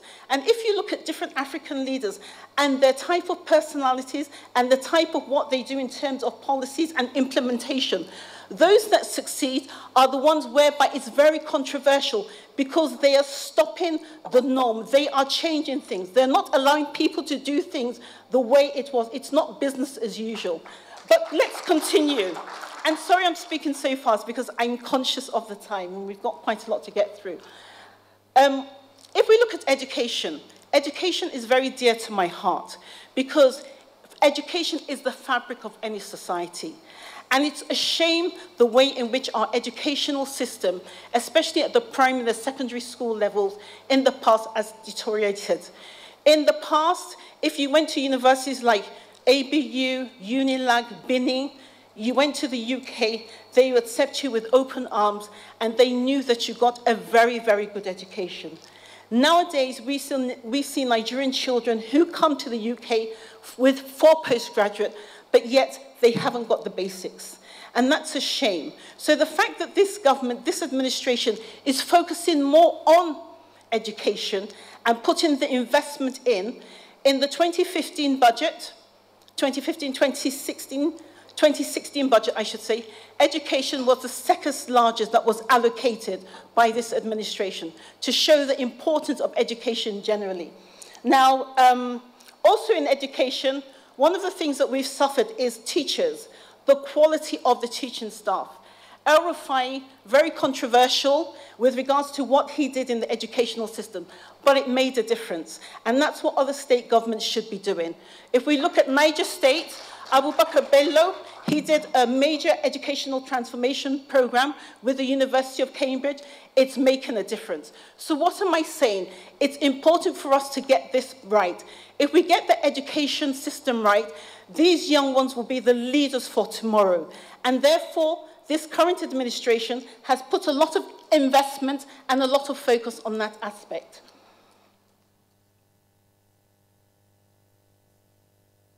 The other aspect with regards to education that we've put focus on is the gender, the importance of women, equality, and putting that focus also on the youth. There's also the home feeding program, which some other speakers before me have already spoken about with regards to what's happening in the agricultural sector. What I'm doing is avoiding repeating some of the things that have been said before, but focusing on other areas that haven't yet been mentioned. So where does all this lead us? And what does this leave in terms of my concluding remarks? I think change is a process. It takes one step at a time. But the important thing in any transformation is making that start. And this administration has definitely made that start. The other aspect is policy. What are we doing and how can we ensure that our policies match what we're doing? So a forum like this is good because not only does it bring people with like minds together, it criticizes and it looks what could have been done better. And one of the things I started with is communication. This administration needs to communicate much more in terms of its achievements to the electorate. I think that's very important, not just internally, but also externally.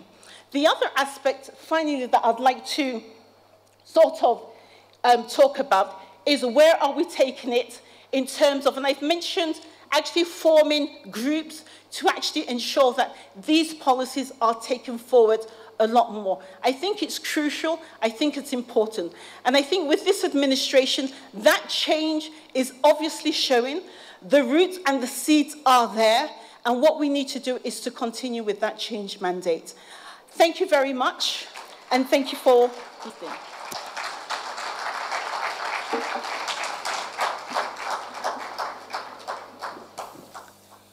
While she was speaking, I closed my eyes, and I thought it was Theresa May that was speaking.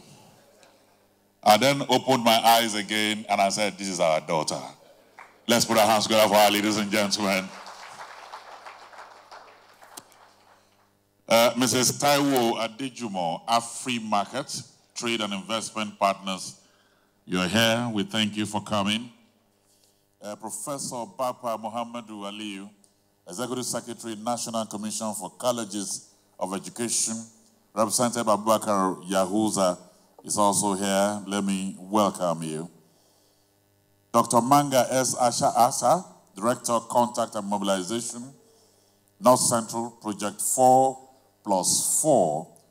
Buhari Oshibajo 2019. I welcome you. Aminu Lawal Uthman, Contact and Mobilization, National Committee of Buhari Support Groups.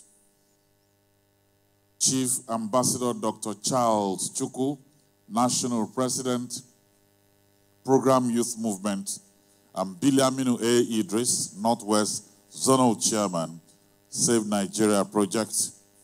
You're all welcome.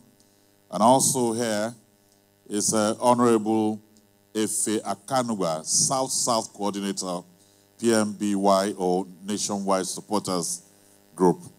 I welcome you all. Your Excellencies, distinguished ladies and gentlemen, there's a saying that says, if you want to be a good leader, be strong enough to stand alone, smart enough to know when you need help, and brave enough to ask for it. And all of this qualifies our president. Let me invite here Shetima Umar Abagana, Acting Managing Director, Chairman of the Revenue Mobilization. And the man is coming here. Anybody who has monetary problem, hold this man. He's the one holding all the money.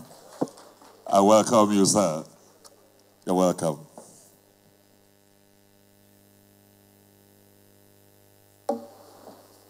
Excellency, President Muhammadu Buhari, represented by the Honourable Minister, FCT, Alhaji Muhammadu Musa Bello, Secretary of the Government, represented by the Permanent Secretary, other protocols observed. I haven't got much time, and I've been given a very difficult task, and I'm also not a professor or a lecturer, so you'll have to forgive my weaknesses in presentation. Revenue, I've been asked to talk about revenue and some fiscal matters. Revenue very wide.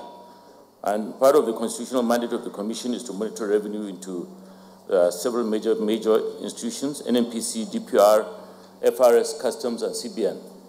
To summarize the revenue generation of these agencies in a few minutes is a very difficult task, but I'll do my best. Basically, majority of the revenue coming to the Federation comes from the NNPC and DPR from oil. Oil has suffered in the last few years, particularly during the last 3 or 4 years, as price has crashed, perhaps from about $100 a barrel to about 40, 50, 60. And that could have created a huge problem for this country had it not been for the change agenda that I will now show when I come to show the slide of the performance of FRS and Customs. NNPC production, on the next 4 slides, I've given out a lot of these. Maybe later people will go through them. Production has been stable, although the Revenue Commission recommends that vandalization should be carefully controlled so that joint venture production should go back up to 1.8 million barrels a day, which is now around 900,000 barrels a day. PSC is doing its best, but PSC revenue stream contribution to Federation account is about only 25%, while the JVC contribution is about 70%. So we need to look at that structure to balance the structure properly. Please go ahead to the next style, the non-oil revenue earnings of the Federal Inland Revenue. Federal Inland Revenue Service has improved, as an earlier speaker has mentioned, from about 3 trillion to 2018, 5 trillion. Now, that's a very major achievement. However, this may not seem dramatic, but you consider the fact that this increase in revenue by FRS was achieved with a very low crude oil price. Then you would begin to understand that the FRS has done commendably, extremely well to be able to sustain the same revenue stream in about 50%, 60% price of crude that was in existence before the change agenda came in. I have another slide. Pardon? Oh, okay, sorry. I'm not a professional in this one. Oh, sorry, I'm going backwards. Yeah, that's the Nigerian Customs. The previous one is the FRS. Yes, no, got it. Yeah. The next slide. Okay, sorry. The next slide is Customs. And here you can also see the contribution of Customs going up from about 800 billion to 1.1 trillion in this particular period. This again in a period of falling oil prices. So Customs too has done commendable to increase revenue by 20% in this short period. The other revenue stream that we're looking at is going to be solid minerals. Revenue has gone up from 2 billion, to now 2.8 billion. Now, this is just beginning to pick up, solid minerals. And it's part of the diversification program that this government has also taken on to, first of all, drive down solid minerals, capture most of the illegal mining onto the formal sector, to register them, manage them, and then also earn revenue. Now, the next slide, very quickly, recoveries by the Revenue Commission, because the Commission's constitutional mandate is in tune with the current government's change agenda, that is transparency, accountability, collecting all possible revenues and blocking leakages. That's our main job, and so we are in line with the current government's agenda. And these are details of recoveries made by the Revenue Commission in its monitoring activities. Several $billion, several billion naira, and these details are all there. And we continue to do our work. Now, I would like to go to the next slide to show that Revenue Commission not only monitors revenue, but also looks at fiscal aspects. That's why our name is Revenue Mobilization, Allocation, and Fiscal Commission. And we look at what is happening with the money being collected. And these are a list of what have happened. A lot of road repairs, construction of new roads, construction of railway. In fact, I have a list here. I couldn't have the list of roads because it's a whole booklet. But exploration of oil and gas, Gongola Basin, Upper Basin, construction of railways, the one to Kaduna, Lagos, Ibadan, Abuja Rail Mass Transit System. I think I've got it somewhere. Sorry. Oh, would you come and help me? I think I'll...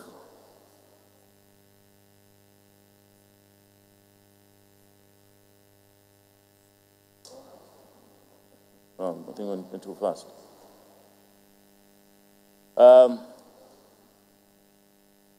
The speed of... now, power. Another aspect which we paid attention on the infrastructure is gas pipelines. Completed 902 kilometers of pipelines and ongoing 490, which will help power generation and will help industry.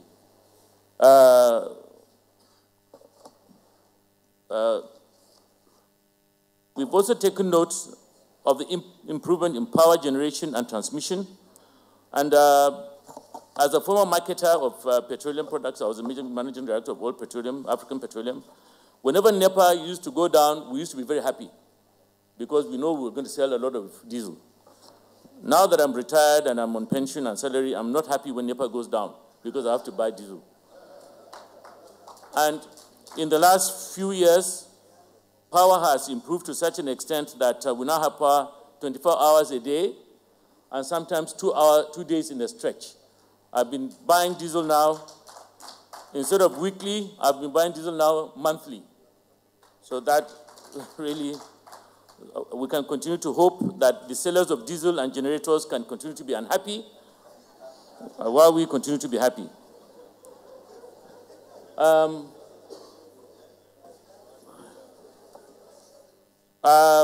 will now go to fiscal matters, if I can get this working properly. Recommendations, improvement, fiscal matters. Now, I just want to summarize this one a little bit quickly. These are concerns that cause problem in Nigeria. High cost of governance. We must look at high cost of governance. This is caused by an expensive nature of the presidential system, large bureaucracy, duplication of government ministries and agencies, endemic corruption. In fact, in Nigeria, people are not only corrupt, but are proud to display their corruption. Big houses and big cars. They want to show that they are corrupt. And it's something very, very serious, and I'm happy the lady that came from UK was talking about it. High cost of public service delivery, high security costs, insurgencies, kidnappings, multiple salaries and severance allowances for public officers, extravagant activities and expenditure of public officers, high domestic and foreign debt, weak enforcement institutions. Suggestions to reduce this further: reduce the executive structure in an optimum cabinet. We must commend President Buhari. He has 36 ministers. In the past, ministers were up to 42, and I don't know how many special assistant advisors, maybe God knows how many. He is kept to a very slim cabinet and a very slim political system. Now, there is also need to merge and harmonize some of the government agencies. Quite many of them are duplication of their effort, and therefore you are just paying unnecessary salaries and wages. Strict adherence to approved remuneration for political and public office holders, pursuance of cost of reduction policies, emphasis on development and infrastructure, which I've already explained, road, rail, gas, and power. Additional change, attitudinal change in terms of disposition and lifestyle of political leaders. This one I would like to mention a few that I've noticed about President Buhari's own attitude. He's a very strict and disciplined person. When he came into office, I took note that one day his wife and daughters were traveling by Emirates to Saudi Arabia. They were going with commercial airline. I've noted in past when staff, friends and girlfriends of officials in the villa used to take presidential aircraft. Now his own wife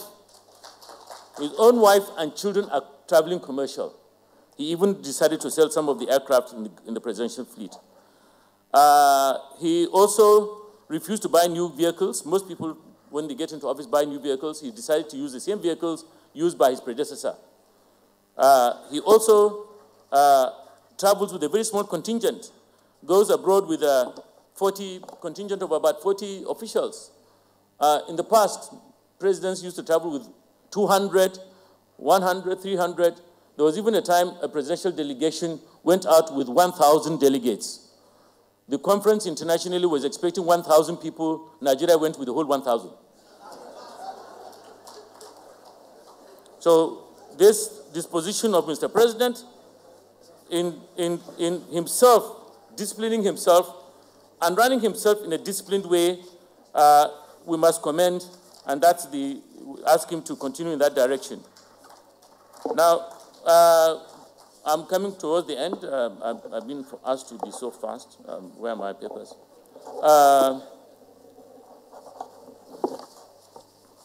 Now,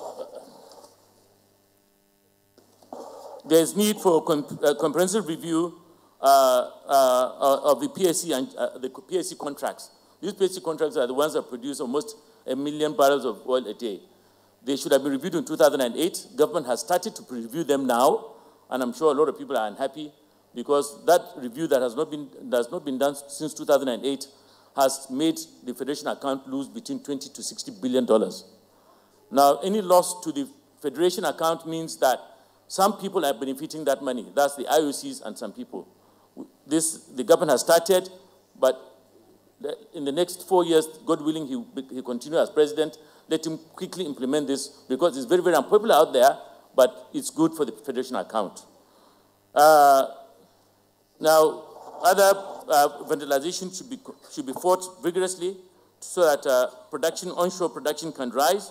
Granting of waivers and concessions should be carefully implemented and stopped, which was an abuse that was happening before 2015. Mining Inspectorate Division of the Minister of Mines should be carved out to be made into an inspectorate arm like DPR, self-financing that will develop the mining industry. Finally, I just want to make a few remarks about the President's own personal, in addition to what I've said in the past about his disposition. I have been able to be lucky to have followed the President in his footsteps. He doesn't know that, but I have followed his footsteps. I joined NNPC in 1980, about a year or so after he left NNPC as a Minister for Petroleum. He developed NNPC, and when I got into NNPC, in a few years, I became head of domestic sales in marketing. And I was just marketing products produced by the 3 refineries and 22 depots and 5,000 kilometers of pipeline, which he himself left in 1979. Since he left that investment of 3 refineries, 22 depots, and 5,000 kilometers of domestic pipelines, not a single inch has been included, has increased. So he left this. Now, later on, as MD of African Petroleum, there was a price increase under Sani Abacha, and the issue was what to do with the price increase. Everybody was frightened that the money would disappear, but it was agreed that a PTF should be formed, and the most honest Nigerian should be found to run it. And that's where, again, Sani Abacha begged Muhammadu Buhari to come and chair the PTF. It was the most honest Nigerian that could be found to do it. Now, the reason was this. Half of the price increase was given us to the industry to manage itself, and the other half to PTF so that Nigerians can see the benefit of the price increase. And from that time to now, a lot of people can still see a lot of roads, schools, clinics, and bridges with the insignia of PTF, 20 years after the PTF had been closed down. He was sworn in May 2015, and by December, I was asked to act as chairman. And again, I'm following him and seeing his impact on revenue collection and his impact in infrastructure and impact in the activities he was doing. I then remembered that President Buhari, first assignment when he left the NDA was as a supply and transport officer, S&T. I think that's how he started, before going into infantry or whatever he is now. I don't know, he's retired. Because my senior brother Shitima actually worked with him in 1967 or 8 in S&T. And an S&T officer normally looks at logistics, supply and distribution. And that's all that the president has been doing since. In NNPC, he was doing gas pipelines, refineries and depots. In PTF, he was doing roads and bridges and schools and hospitals. And now, he's doing infrastructure, roads, rail, gas pipelines, power. He's followed his profession to the hilt. Thank you very much.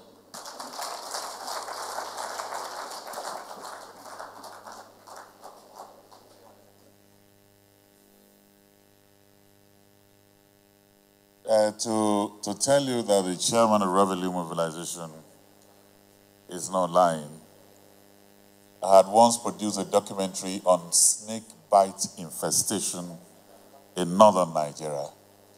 And I had to go to hospitals with some UK consultants in Kaltungo and in Langtang in Plateau State. And these were PTF hospitals. At that point, thank you very much. At that point, you just need to step down from an Okada and snake will bite you. But after they did all the work they had to do, the people are living very fine and the snake bite infestation is down. So let's put our hands together for you and for the president. We appreciate you. Thank you very much. I'd like to welcome Chief Ajaya Dekule Nicholas, National Coordinator True Nigerians for PMB 2019. Giadi for President Buhari 2019. Prince Abie is here. And Honorable Suleiman Dabo, Kaduna State Coordinator, Buhari and El-Rufai 4+4 project, is also here. It's always said that a leader takes people where they want to be. But a great leader takes people where they don't necessarily want to go, but they ought to be. And that's what this man is doing to Nigeria, taking us to where we ought to be. Earlier, while Mr. Paul Oluwiwe was talking about agriculture, because he's an expert, and every time I keep on telling him, document your experiences in a book, Nigerians want to read from you. And I told you that the MD of NASAL is here to corroborate and deepen some of the things he has said. It's now time for me to call Aliyu Abdulhamid, MD NASAL, to speak.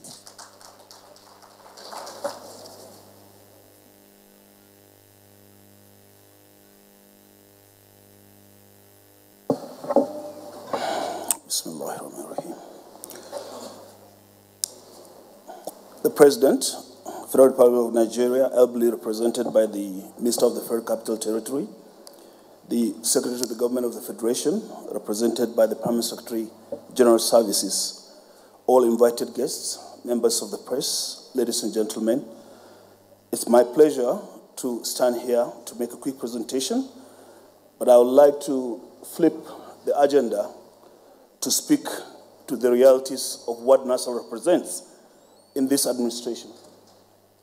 It says, interrogating the change agenda, challenges and lessons learned in implementation. I would like to say NASAL as an organization, a wholly owned corporation of the central bank, represents the change agenda in action. Prior to 2016, and one of the great-grandfathers of creating NASAL, Mr. Paul Oluwiwe, is here. NASAL existed by inside the Central Bank of Nigeria. With the coming of the president and with the information of the governor of the central bank, it was decided that this organization should come out into a full corporation and take its rightful place. Though it was incorporated in 2013, NASAL came into its own fully in 2016 after the executive management was appointed.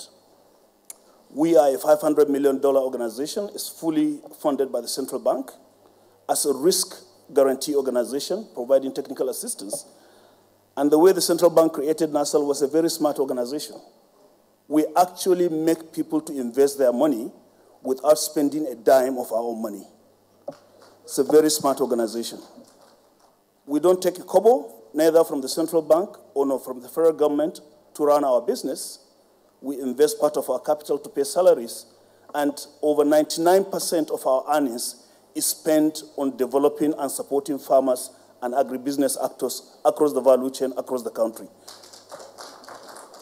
But the most important thing that connects NASL to this agenda is the fact that the statements of the president and the position of the governor of the central bank and the central bank itself, the president particularly, morning, noon, and night, the one thing he keeps repeating over and over is about agriculture, about the poor, about the millions of smallholder farmers, about how agriculture can be the silver bullet to solve Nigeria's socio-economic problem while lifting millions out of poverty. Now, to many people, that could be just a statement in passing. To finance, investment, and risk management, it's key. We all know what the statement, a single word from the governor of the Reserve Bank of the US, the moment he utters a word, you all know what happens to the stock market around the world. Similar thing happens with the position of the president on agriculture. NASL and the central bank's effort in the agricultural space wouldn't have been successful at all without the constant reminder of the president to the entire investing industry and the finance industry that I am there with you. I would always be there with you.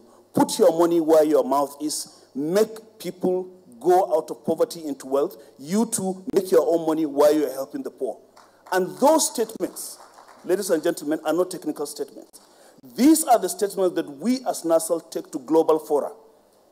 Just recently, I came back from the OECD in Paris. The OECD is the club of clubs. It's the club of the richest countries of the world. And I was the only African invited in that club just 2 weeks ago in Paris. Guess what? Made them to select Nigeria and to select NASL, which is part of the government, to go and make a statement. It's simply because they watched the stance and the policy statements of the president since he came in. From the beginning till this present time, and even in his campaigns, he keeps saying, agriculture is the way to go, agriculture is the way to go. For those that are in oil and gas and telecoms, all these elitist subsectors of the economy, excellent, very good. Most of our FX and our budget is funded by oil and gas. And I would like to acknowledge our boss, the former MD of AP. I was actually a marketer too under him some time back in my early life. But those sectors are really elitist when it comes to massive uptake of employment. In agriculture, the professor, the street guy, the motor park tout, the educated, the uneducated, the women, the youth, everyone can have a living in agriculture when you do it as a business. I think that is what the president keeps referring to. We cannot afford to be doing agriculture as a culture. We must keep doing it as a business. And we cannot have incremental change. The time is not on our side. Our population is 200 million and growing. We have 200 mouths to feed morning, noon, and night. So we cannot afford to have subsistence agriculture driven by illiterate and semi-literate aging population. And we think we can survive the next 20 years on this model. It cannot happen. And I think the president and the central bank did the right thing. Most people are very aware of the popular Anchor Borrowers program. But I would like to open up here. There are two basic tools in the hands of the central bank, the Anchor Borrower program and NASL. Most people don't understand. NASL is also a policy tool of the central bank in supporting this administration in doing agriculture right. Let me also give another background. According to the African Development Bank, as of 2017, the total food import bill, import into Africa by Africans from other parts of the world, is about $35 billion US. Up to 2014, 2015, prior to this administration, all of you know there are some figures being bandied about. Out of that $35 billion of African food import bill, guess what? Nigeria alone was credited with a portion of $22 billion US out of that $35 billion. We're not talking of grains, the rice, and the rest that you know, and wheat. Every single bar of chocolate, Bounty, every single gallon of vegetable oil, every single derivative of agricultural produce, when you trace it backwards, you find it's 98 to 99% agriculture-based. And whether we like it or not, it is agriculture. A country that was living on $2 billion US import bill and saying you want to do health, education, roads and infrastructure, that is not sustainable. And at the same time, globally, beyond government budget, we know, local direct investment, foreign direct investment, even the banks are sitting on at least 23 trillion naira of available funds to the economy. But they cannot touch it until you have a de-risking mechanism, someone that can step in and provide the collateral and the comfort that finance needs to be able to put money. So what NASAL does through Central Bank of Nigeria is to ensure that beyond government budget, which has competing demands and is finite in resources, we also leverage global funds flow and local funds flow to do agriculture right. And I keep saying that the policy statements of the president, the stance of the Central Bank of Nigeria is a great enabler in making us do what we did. Even though the central bank funded NASAL as a technical fund to the tune of $500 million, we were able to leverage almost that amount of money, up to $450 million as of Q2 2018. $450 million, ladies and gentlemen, of additional funding to about 700 projects in Nigeria without losing up to 1% of our own funding. And that is possible because when we go to banks, when we go to International Investors Forum, the first thing they will tell you, what is the policy position of this government and what you want us to do? We are very proud to beat our chest and say, just go to the newspapers of Nigeria of yesterday, trace President Buhari and hear what he has mentioned about agriculture. This is our testimony. Because the president leads the show and we follow it. And we're very glad for that.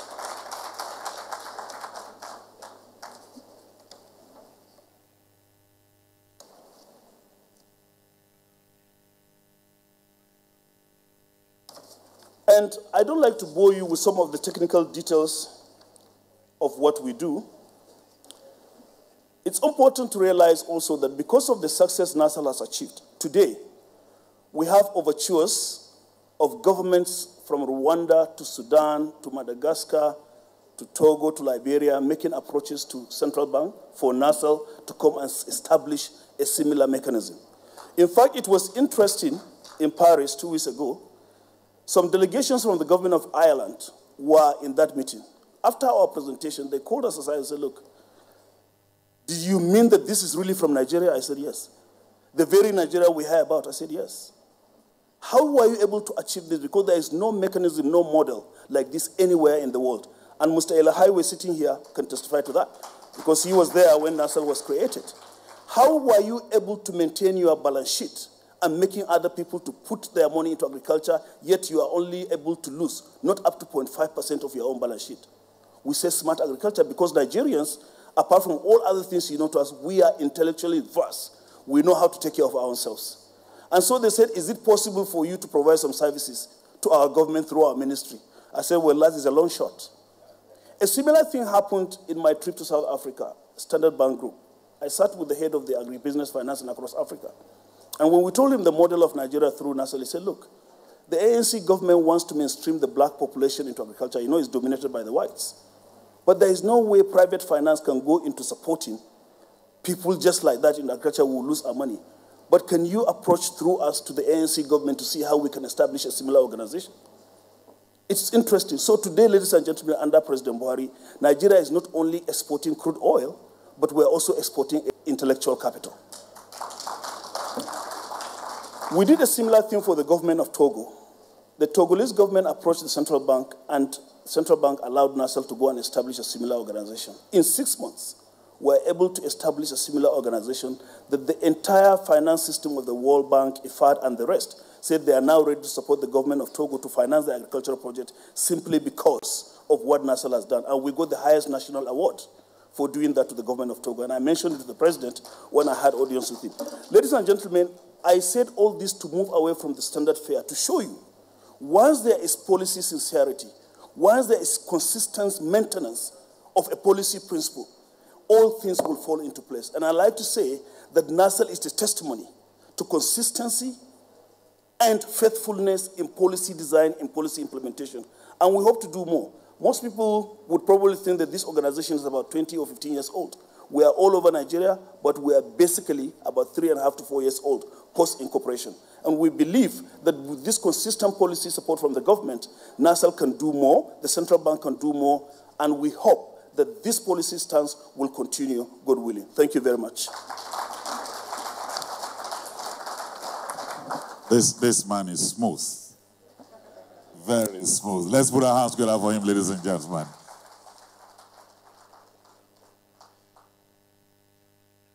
In all of the things he was talking about, one thing just stands out for me. Somebody once said that a leader, a boss has the title, but a leader has the people.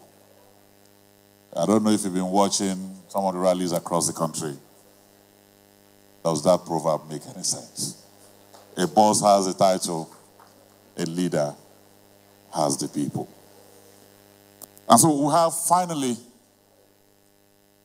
for this segment, before our very erudite panel will take over and begin to dissect some of the issues that have been presented here, Barrister Ismail Ahmed, SSA to the President on Social Investment, he's here. Where is he seated, please? Is he around?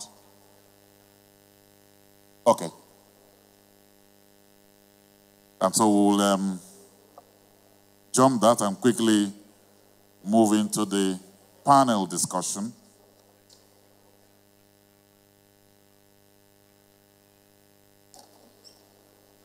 Our panelists, like I told you, are very erudite. I'd like to first welcome my friend and my brother, one of the finest broadcasters this country ever produced.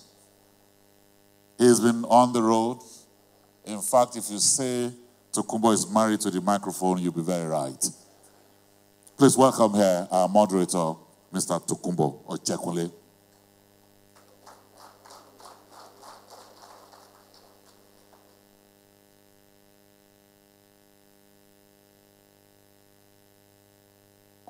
That's him. He wears his suit simply, but he loves the microphone, and he has done this for decades. You know, one of the great things about broadcasters is that they look very young. This man will have put in 30 years on the job, but he looks 25. Mr. Tokumbo, you can take your seat at the middle here. Thank you very much. And so these are members of the panel. They have 45. Did you agree on 45 minutes or 1 hour? In view of what is the situation now? Okay. Let me welcome Dr. Ayo Olalikon Teriba, if he's in the house. I know that Dr. Ogbo Okiti is in the house. Please join us here. Please appreciate them, welcome them. Professor Joseph Uchenna Owaleke, and his case is interesting. He is the first African professor of capital markets. This man with his hand in his pocket, wearing a dapper suit, looking like somebody in the GQ magazine, is the first, that's him behind, the first professor of capital market on the continent. And then Mrs. Adebo Yewande Onoboale.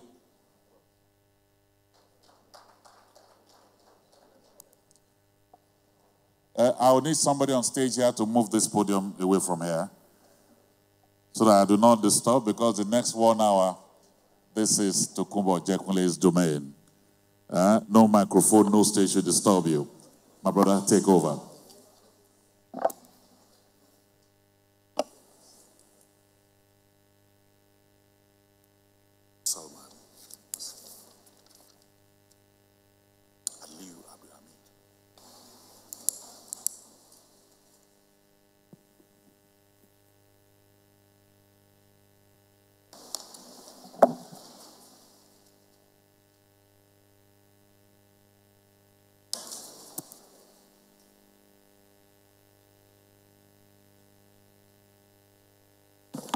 That's yours, yes.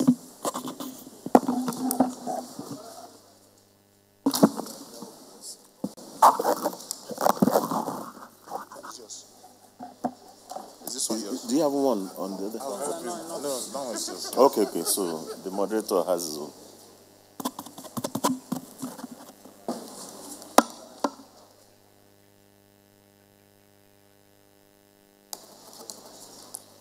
President,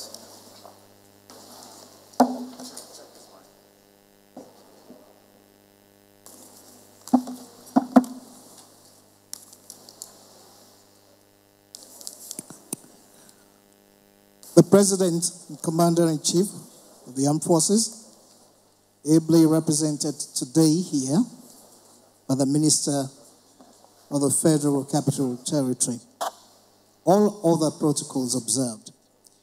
It definitely would be a very tough scheme for us today, but I must confess that if I should, with respect, crave your indulgence to please put our hands together for all our presenters today, all our honorable presenters today. They have not only made the doors open, they have given us a big task today, all to be done within 45 minutes. Change must come, and change must grow. The change we expect in a nation must come when it has been designed to work. For everything we look about, today's agenda is being interrogated. Invigoration is the word. Change must have a toxin to keep the nation growing. And having said that, we know how important communication is. And on the panel today, we have very, very erudite scholars, people of like minds who want Nigeria to grow, and selflessly too. I'd like you to please put your hands together for Professor Uche Warike. Professor Uche Warike, please, your hands together for him. We spent a very, very long time yesterday, but we're happy it did work. Mrs. Adebo Yewande Onoboale is also here. Please, your hands together for her. When the women speak, you know what happens. You have to stop and listen. Dr. Ayo Olale Konteriba, many would meet him, not for the first time, but many would have heard his name, I inclusive. Dr. Teriba, you're welcome. And Dr. Ogo Okiti. Well, the face you see generally on television these days, and he does it so with all ease and calmness. Distinguished ladies and gentlemen, our task begins from the important speech or lecture that we heard being given to us by retired Major General Buba Marwa, the very first note we had, and we shall quickly try in a short time to identify our feels over that particular note, because it not only opened up what we should be doing, it had a trace of histological antecedent into how the change procedure came to be. I'd like us to quickly look at it in a different way, but also observing that things could change depending on the way we flow. So, based on that first paper, quickly, I invite Professor Waleke to make a comment shortly about that paper and how it shows its relevance to our discourse today. Prof. Thank you very much, the moderator. Your Excellency, the President of the Federal Republic of Nigeria, ably represented by the Minister of the FCT, permit me to adopt other protocols already established. I wish to start by noting that the present administration rode on the mantra of change, and of course identified 3 pillars, as has been mentioned here, namely corruption, insecurity, and the economy. Now, if anybody says nothing is changing, in my view, that person is living in denial. If you take the issue of corruption, for example, there's no denying the fact that the public sector financial reforms that have been put in place, again, some of which have been mentioned here, whether it is the Treasury Single Account, whether it is the IPPIS, whether it is the GIF mix, all of them have contributed in reducing what I call autonomous corruption. Autonomous corruption is what the Vice President usually refers to as grand corruption. I'm sure some of you saw the funny video by the Kenya's Raila Odinga, talking about how contractors in Nigeria used to take 100% of, contract sums. as opposed to the Malaysian counterpart who would take 10%. And of course, when I saw that video, I said he was referring to the past. It's no more difficult for that to happen in Nigeria, for somebody to pocket 100% of contract sums. So autonomous corruption. Autonomous corruption is the one that is fueled by greed. I have two definitions. There is induced corruption, which is driven by poverty, a function of poverty. And there's autonomous corruption that is not a function of poverty. So it's just driven by greed. And that has substantially come down. And if you look at the report, recent report by Transparency International, the perception index, okay, which, of course, we know all usually dwells on induced corruption. It even says that the country has moved up 4 places, from 148th position to 144 position. So clearly, corruption is gradually coming down. Let me even speak more on the economy, where I have a lot more competence. And I wish to draw my points from the ERGP, the Economic Recovery and Growth Plan. It has 3 objectives, as we have been mentioned here too. The first is to restore growth. Now the question is, for an economy that experienced about 5 quarters of negative growth in GDP, what is the situation today? In 2017, the economy grew by 0.8%. In 2018, on the average, what we've recorded so far is about 1.9%. So there is progress. And in 2019, even the World Bank has recognized that more progress will be made, because the World Bank recently changed their forecast from 2.1% of 2.51% to 2.2% forecast. So the World Bank has recognized that Nigeria is likely to make more progress, with respect to real GDP, even higher than the forecast they have made for South Africa, which is just 1.3%. So in the area of restoring growth, one can say confidently, yes, that we are on the right trajectory. Remember too that even in the 2019 budget, the government is even a little more ambitious, saying that it even intends to surpass that and grow at a rate of 3.01%. So with respect to restoring growth, something is changing, and it's changing for the better. Now, another interesting aspect of that growth is that even the non-oil sectors are beginning to show some promise, notably agriculture and even the manufacturing sector. To also agree that the manufacturing sector, to confirm that there's what is called the Purchasing Managers Index. The Purchasing Managers Index is an indication of manufacturing activity, and there is a threshold for that. If it is over 50, we say that business activity is expanding. And for the whole of 2018, Purchasing Managers Index was above this 50 points threshold. So again, that's also another positive. And we can attribute the growth we are witnessing in agriculture to some of the government initiatives, the fertilizer initiatives, for example, the Anchor Borrowers Program, which has been rightly pointed out here. Now, if you go back to the ERGP and take the issue of 2 minutes, bro. Wow. Okay. Yes. You take the issue of say, for example, achieving, getting the economy, making the economy more competitive. You look at the ease of doing business. What was the situation in as far back as 2015? Nigeria was 169th position. Today we are 145. Okay, Nigeria has moved up 24 places on the ease of doing business, and that is one of the things that foreign investors use, in deciding which countries to go to. So that's the positive. And as we speak, the government even is projecting that by 2020 we are going to be one of the top 100 on the ease of doing business ranking. There's also the social IP minute, which has been emphasized. But before I conclude, let me say this: that a lot of reforms have been taking place in the capital market. Okay, in 2017, the stock market was the number 3rd in the world, recording more than 42%. If we have had a decline in 2018, last year the market lost 17.8%.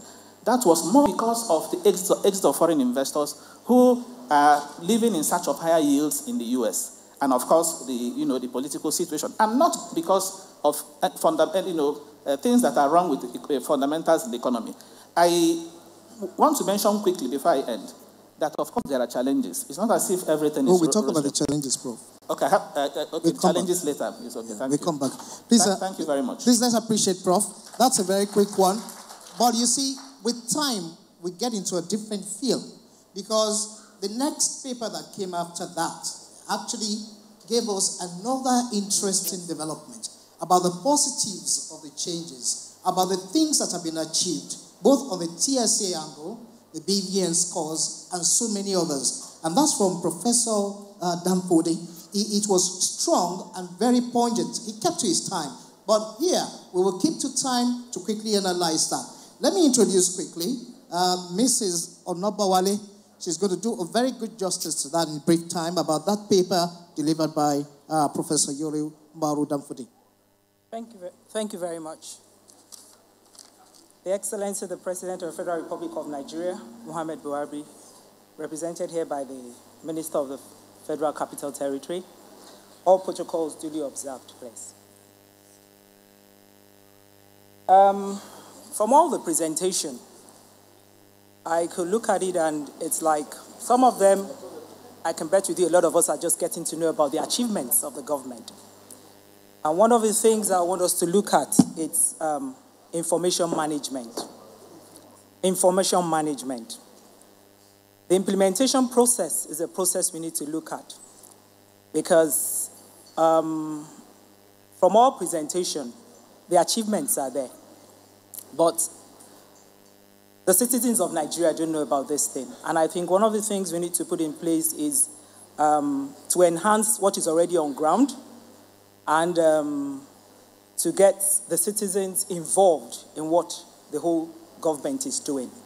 I'm going to use the word change itself. Change. It's a big word. Change, change, change. You've all been talking about change. But change itself is what I believe that can assist the government in for the next level and the future. The change, the C, talks about channel of communication. There are many ways you can communicate to your citizens, which I think, yes, the government is doing, but they can enhance on and improve on. We should be able to work on a structured environment. When we talk about structured environment, we'll have platforms on how you can communicate. It's the era of technology, and I believe that looking at the population of Nigeria, who are the future generations, there are many platforms and many ways you can communicate all these initiatives. The C stands for the channel of communication, which, if you put in the right structure through the media, I believe this has been televised, and at least the nation, people are getting to know about it. Radio, TVs, and all whatnot. We'll be able to communicate a lot of these achievements. People will not be asking questions and say, what have they done? You wouldn't need to, the information will already be out there. The H is also harmonizing. I believe that if you have somebody that could coordinate, which we're looking at the Secretary to the government, who is the custodian of all the policies, with the assistance of maybe external independent consultants, we need to get all this information and achievements together so that you can also be able to see at a glance what the achievements are and the success story of this nation. The A stands for accessibility of all this information. The information is not out there. All what the initiative is all about is not out there. And I believe that with the way things are going, we need to have people, everybody needs to have access to this information. It must be timely, it must be accurate, and it must be authentic. The N stands for a national dashboard. Everybody evaluates themselves. You start your car, your dashboard tells you the position of your car, low engine, seat belts to be used properly, hand brakes on, flat tire. A dashboard, which I feel is going to be an evaluation process for all ministries, for every parastatal. And the dashboard should be an interactive dashboard. It's not just you telling us what you've done. It's also through the media platform, people will be able to interact. If you said these are your achievements, everybody can come on and log in. It's platforms log in and tell you that no, you've not done this. This is the status of your work. This is what you've achieved. I believe that by the time we have a national dashboard, this will be able to evaluate the performance and tracking of what the government is doing. The G is for gathering feedback. Most of us do things and we don't want to be criticized. But I think sometimes when they criticize, it's for us to improve on whatever it is that needs to be done. The success story is that yes, you could fail, but it's how well and how you stand up and how you proceed. So I believe that the G should be for gathering of feedback from all platforms and utilizing it effectively. The E is why we're here, the effectiveness of the communication. It brings about openness. I can bet with you that a lot of people, the confidence level of people are here now that at least these are things we can talk about openly. It talks about transparency. All the presentations, they're giving us the true position of things. It talks about accountability and better performance. A lot of these things that has been said and achievement, I think going forward for the future, we'll be able to support and let the progress of the government. Basically, that's just what we have to say. Thank you very much, Ms. Onobali. Thank you. She touched on something that actually has been on the mind of many people. Do we inform people or do we communicate information to people? And over the time, over the papers we've heard, we've realized that definitely had been a dangling clause for the change to be posited properly. However, I look beyond that and I'm asking myself, including our next respondent, what exactly will those things be that we need to take into cognizance moving on to the next level about change? Let's really interrogate it. I'd like to call on Dr. Olalede Konteriba to give us a clue to that. Thank you very much, Mr. Moderator. Good afternoon, everyone. Maybe I should borrow that. Thank you. Good afternoon, everyone. It's a pleasure to be here, to get an opportunity to be a part of this conversation about the progress with the change agenda and the next level.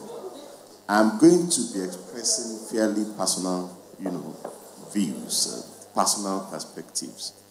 I am an economist and have been privileged since the return of Nigeria to democracy in 1999. I've been privileged to get the opportunity to speak with everyone that managed to become Nigeria's president. I had the privilege of speaking with them when they were campaigning, except one president who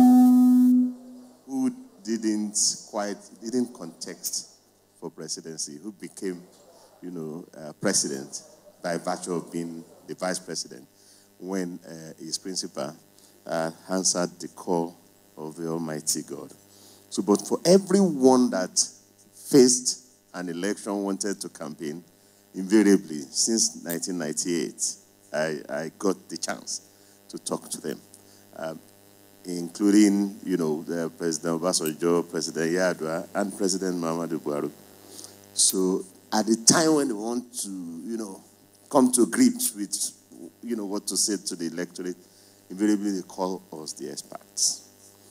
But what's different is that President Buhari is the first person to call us again after he became president to seek, our perspective about. So it's not just calling us, when he wanted to win the election, but he also called us because he genuinely wants to impact, on the change process.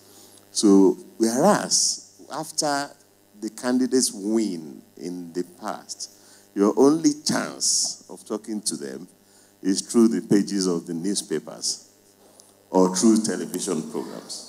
So you wrote periodic, articles trying to influence the government you had advised when they were trying to gain office. Because once they gain office, some of them get puffed up. They can't listen to anybody anymore. They want everybody to listen to them. I did a bit of that at the beginning of this administration's life. I remember I have published maybe 3 articles trying to influence them, but eventually, you know what? Whereas the other regimes will mark you as a critic, as an enemy. It may sound strong, but that's what it is. Some of them will begin to write rejoinders to what you are suggesting that they do. This regime would invite you. They say, okay, come and prepare a short presentation for the economic management team. After a while, they say, yes, that presentation that you gave to us, come and present it to the cabinet. The economic management team is chaired by the vice president. So the cabinet is chaired by the president. And the president will sit down and listen to you, engage. So whatever you want to say, they want to give you an opportunity. Tell us. And they act on it. And the next stage is they then begin to put this committee together, that commission.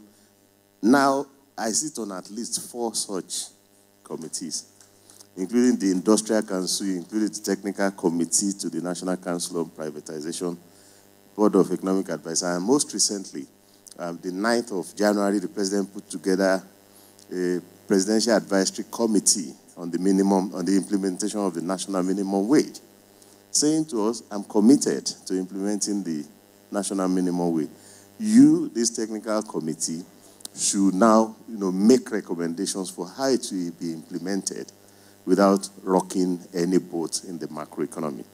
So for quite a while, I've transited from trying to speak to government by publishing from the outside and say, do this, do that.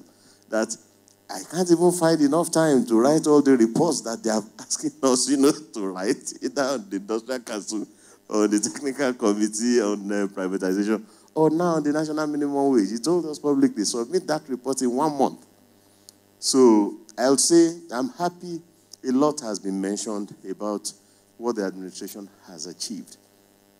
The payback that led to the improvement in the ease of doing business, the social welfare interventions, the anchor borrowers program. But I assure you, from what I know at the levels of the various committees and commissions, that this administration had either created for the first time or reconstituted, you haven't seen anything. That you are going to see a lot more. So I do think it's a process of, the bigger, the taller a tree will grow, the deeper the root, it will grow first. So I see a lot of root growing, in the administration. And you should expect that the tree will necessarily grow taller with time. Thank you very much. Thank you very much, Doctor. We have heard that the leader decides or gives a roadmap to where the success of a change would be. And the virtues of Mr. President have been actually raised beyond the bar here. But in thought, just passing, because as a communicator on radio, a lot more people want to know more. You're saying something that government has done, and somebody's calling you to tell you it's not that. And those are the challenges, for the radio and television people to face. But somehow, what exactly are those things that we still need to do to push or reset the button of the change?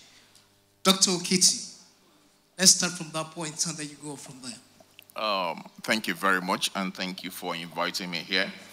Please permit me to stand on all existing protocols. I followed through all the presentations, and they are all wonderful presentations.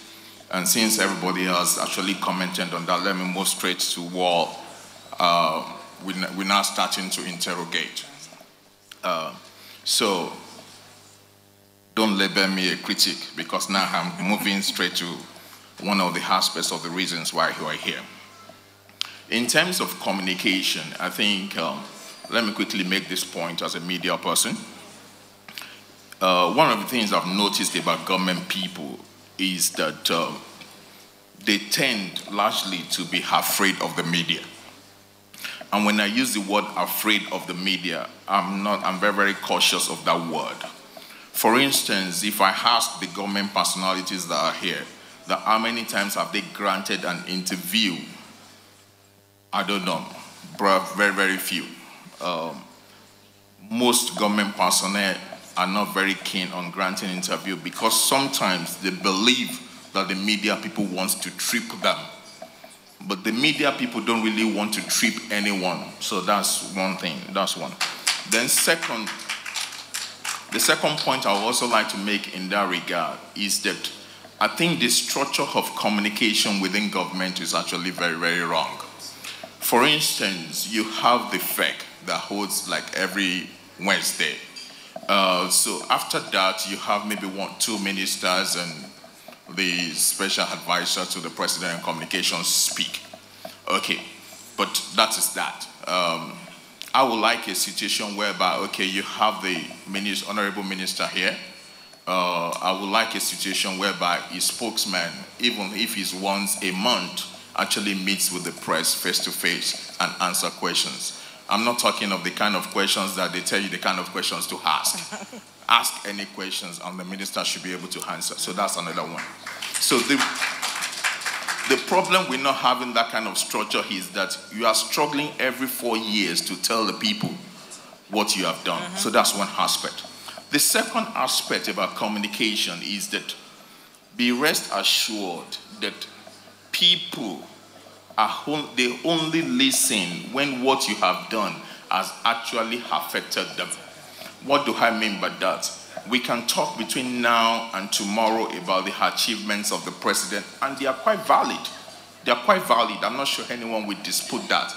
However, this is the very, very critical point.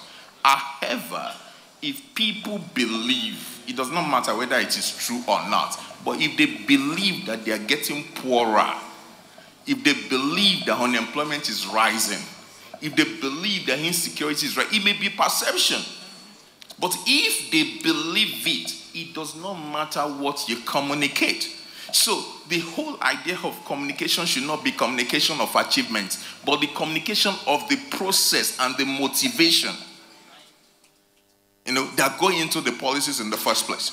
So for instance, if you want to talk about corruption, and let me try and narrow it to corruption. Okay, you have corruption, you have TSA. TSA was already established before the administration came in, but the administration has put bite to it. Okay, that's good. Whistleblowing, they did whistleblowing, they put bite to it. Fantastic. And they also started dealing with past corruption using the BVN. That is also good. However, these are all affecting past corruption. What about if in a master stroke, the president said, look, everyone in my administration that has submitted his wealth and income to CCT, publish it in the newspapers. So you have, wow. So you are dealing with past corruption. The people already also see that, okay, you are ready to subject yourself to a higher standard. Because one thing that is very familiar with change is that when we say, oh, this thing is not happening in this administration, oh, they say it did not happen with past administration. No. The way the president came in 2015 was very, very instructive. It was not meant to be subjected to the kind of standards of the past. So if it was not meant to be subjected to the kind of standards of the past, then we must behave in a different way. And that is what you call change. So change is not only in outcome, change is also in behavior. Thank you. Thank you.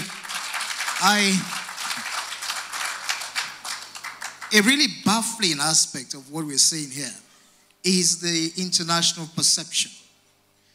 Over time, we have had cases, and it's actually becoming very relevant, particularly in Dr. Ajao's piece. She brought the external factor into it and began to wonder, we don't have this information, but if information doesn't get, or communication doesn't get to the outside market, they definitely would have a different opinion about what we're doing. And that opinion, we may say, no, it doesn't bother us, but somehow, because of the large network, it goes around. And many people like us feel, what is happening? International perception, what impact do you think that will have to the change we're actually talking about and moving the change to the next generation? We're going to wait a little bit for that to be answered because we are rounding up very soon, but we want to involve the audience, if you permit us. And we have time for just a few questions because it's not just about the show from here, it's more about the show from the starting point. So we have reactions from the public about the papers you've listened to, notable questions you have done, getting by, and a bit of what we said at the moment. How do we move the change forward? Let's interrogate the change. Who kicks off first? Yes, please. Thank you. Thank you. You may identify yourself, your first question. Please, let's make it very brisk because we have few time, just a short time waiting. Yes, sir. My name is Richmond Olufison. I am a lawyer. I practice law in England.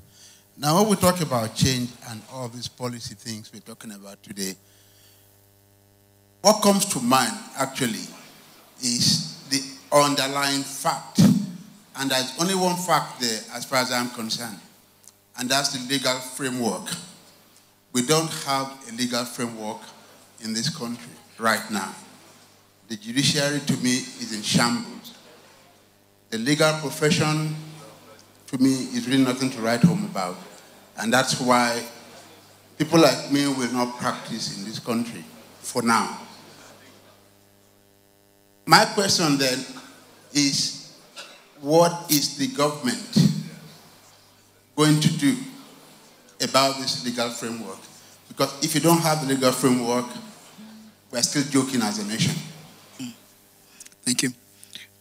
Yes, take another one quickly. Quickly, please. My name is Honorable Junaid Sakadi. I'm the National Chairman of NAMBO. Actually, I have two things. I have one question, and the other one, maybe I want you to highlight some of the achievements of the government, just briefly. Actually, I wanted to, the panel have actually not discussed about some of the achievements, especially the time when Mr. President came into power. The country was in a certain situation whereby it needs direct intervention, which the President has successfully done. Most of the states we have in this country, about 23 or 26 states of the Federation, could not even be able to offset their salary. And this President has graciously given them bailout. This is one of the best things that one can do. And Nigerians are still not very much aware, or I don't know whether they are little, whether they have denied the fact that, yes, this President actually deserved the second term. Secondly, in addition to this, actually, I happened on one experience just yesterday. I was in one hotel. I was just passing by. I have seen specifically one program by the oppositions. So then I had somebody was asking a direct question talking about something. He said that President Muhammad Buhari, he is the most corrupt individual in this country. Then I was very shocked. It's not even the government, but he was saying that President Muhammad Buhari is the most corrupt person in this government. Then I became so curious. Yes, I waited for some time. After the occasion, then I have actually identified the person that said that. Then I went directly and met the person. Then I asked him, please, you said something which actually have stopped me to wait. Actually, I'm an APC member. But what you said, please, can you throw more light on me? How do you think is President Muhammad Buhari corrupt? And he was actually talking to an audience of over 1,000 people. Then he told me that, look, it's not that the President Buhari is corrupt, but the people surrounding him. I said you could have saved the government, but when you say President Muhammad Buhari is most a corrupt person, you have not been fair. But when you say, okay, if you think the government is corrupt, okay, who is specifically, tell me, who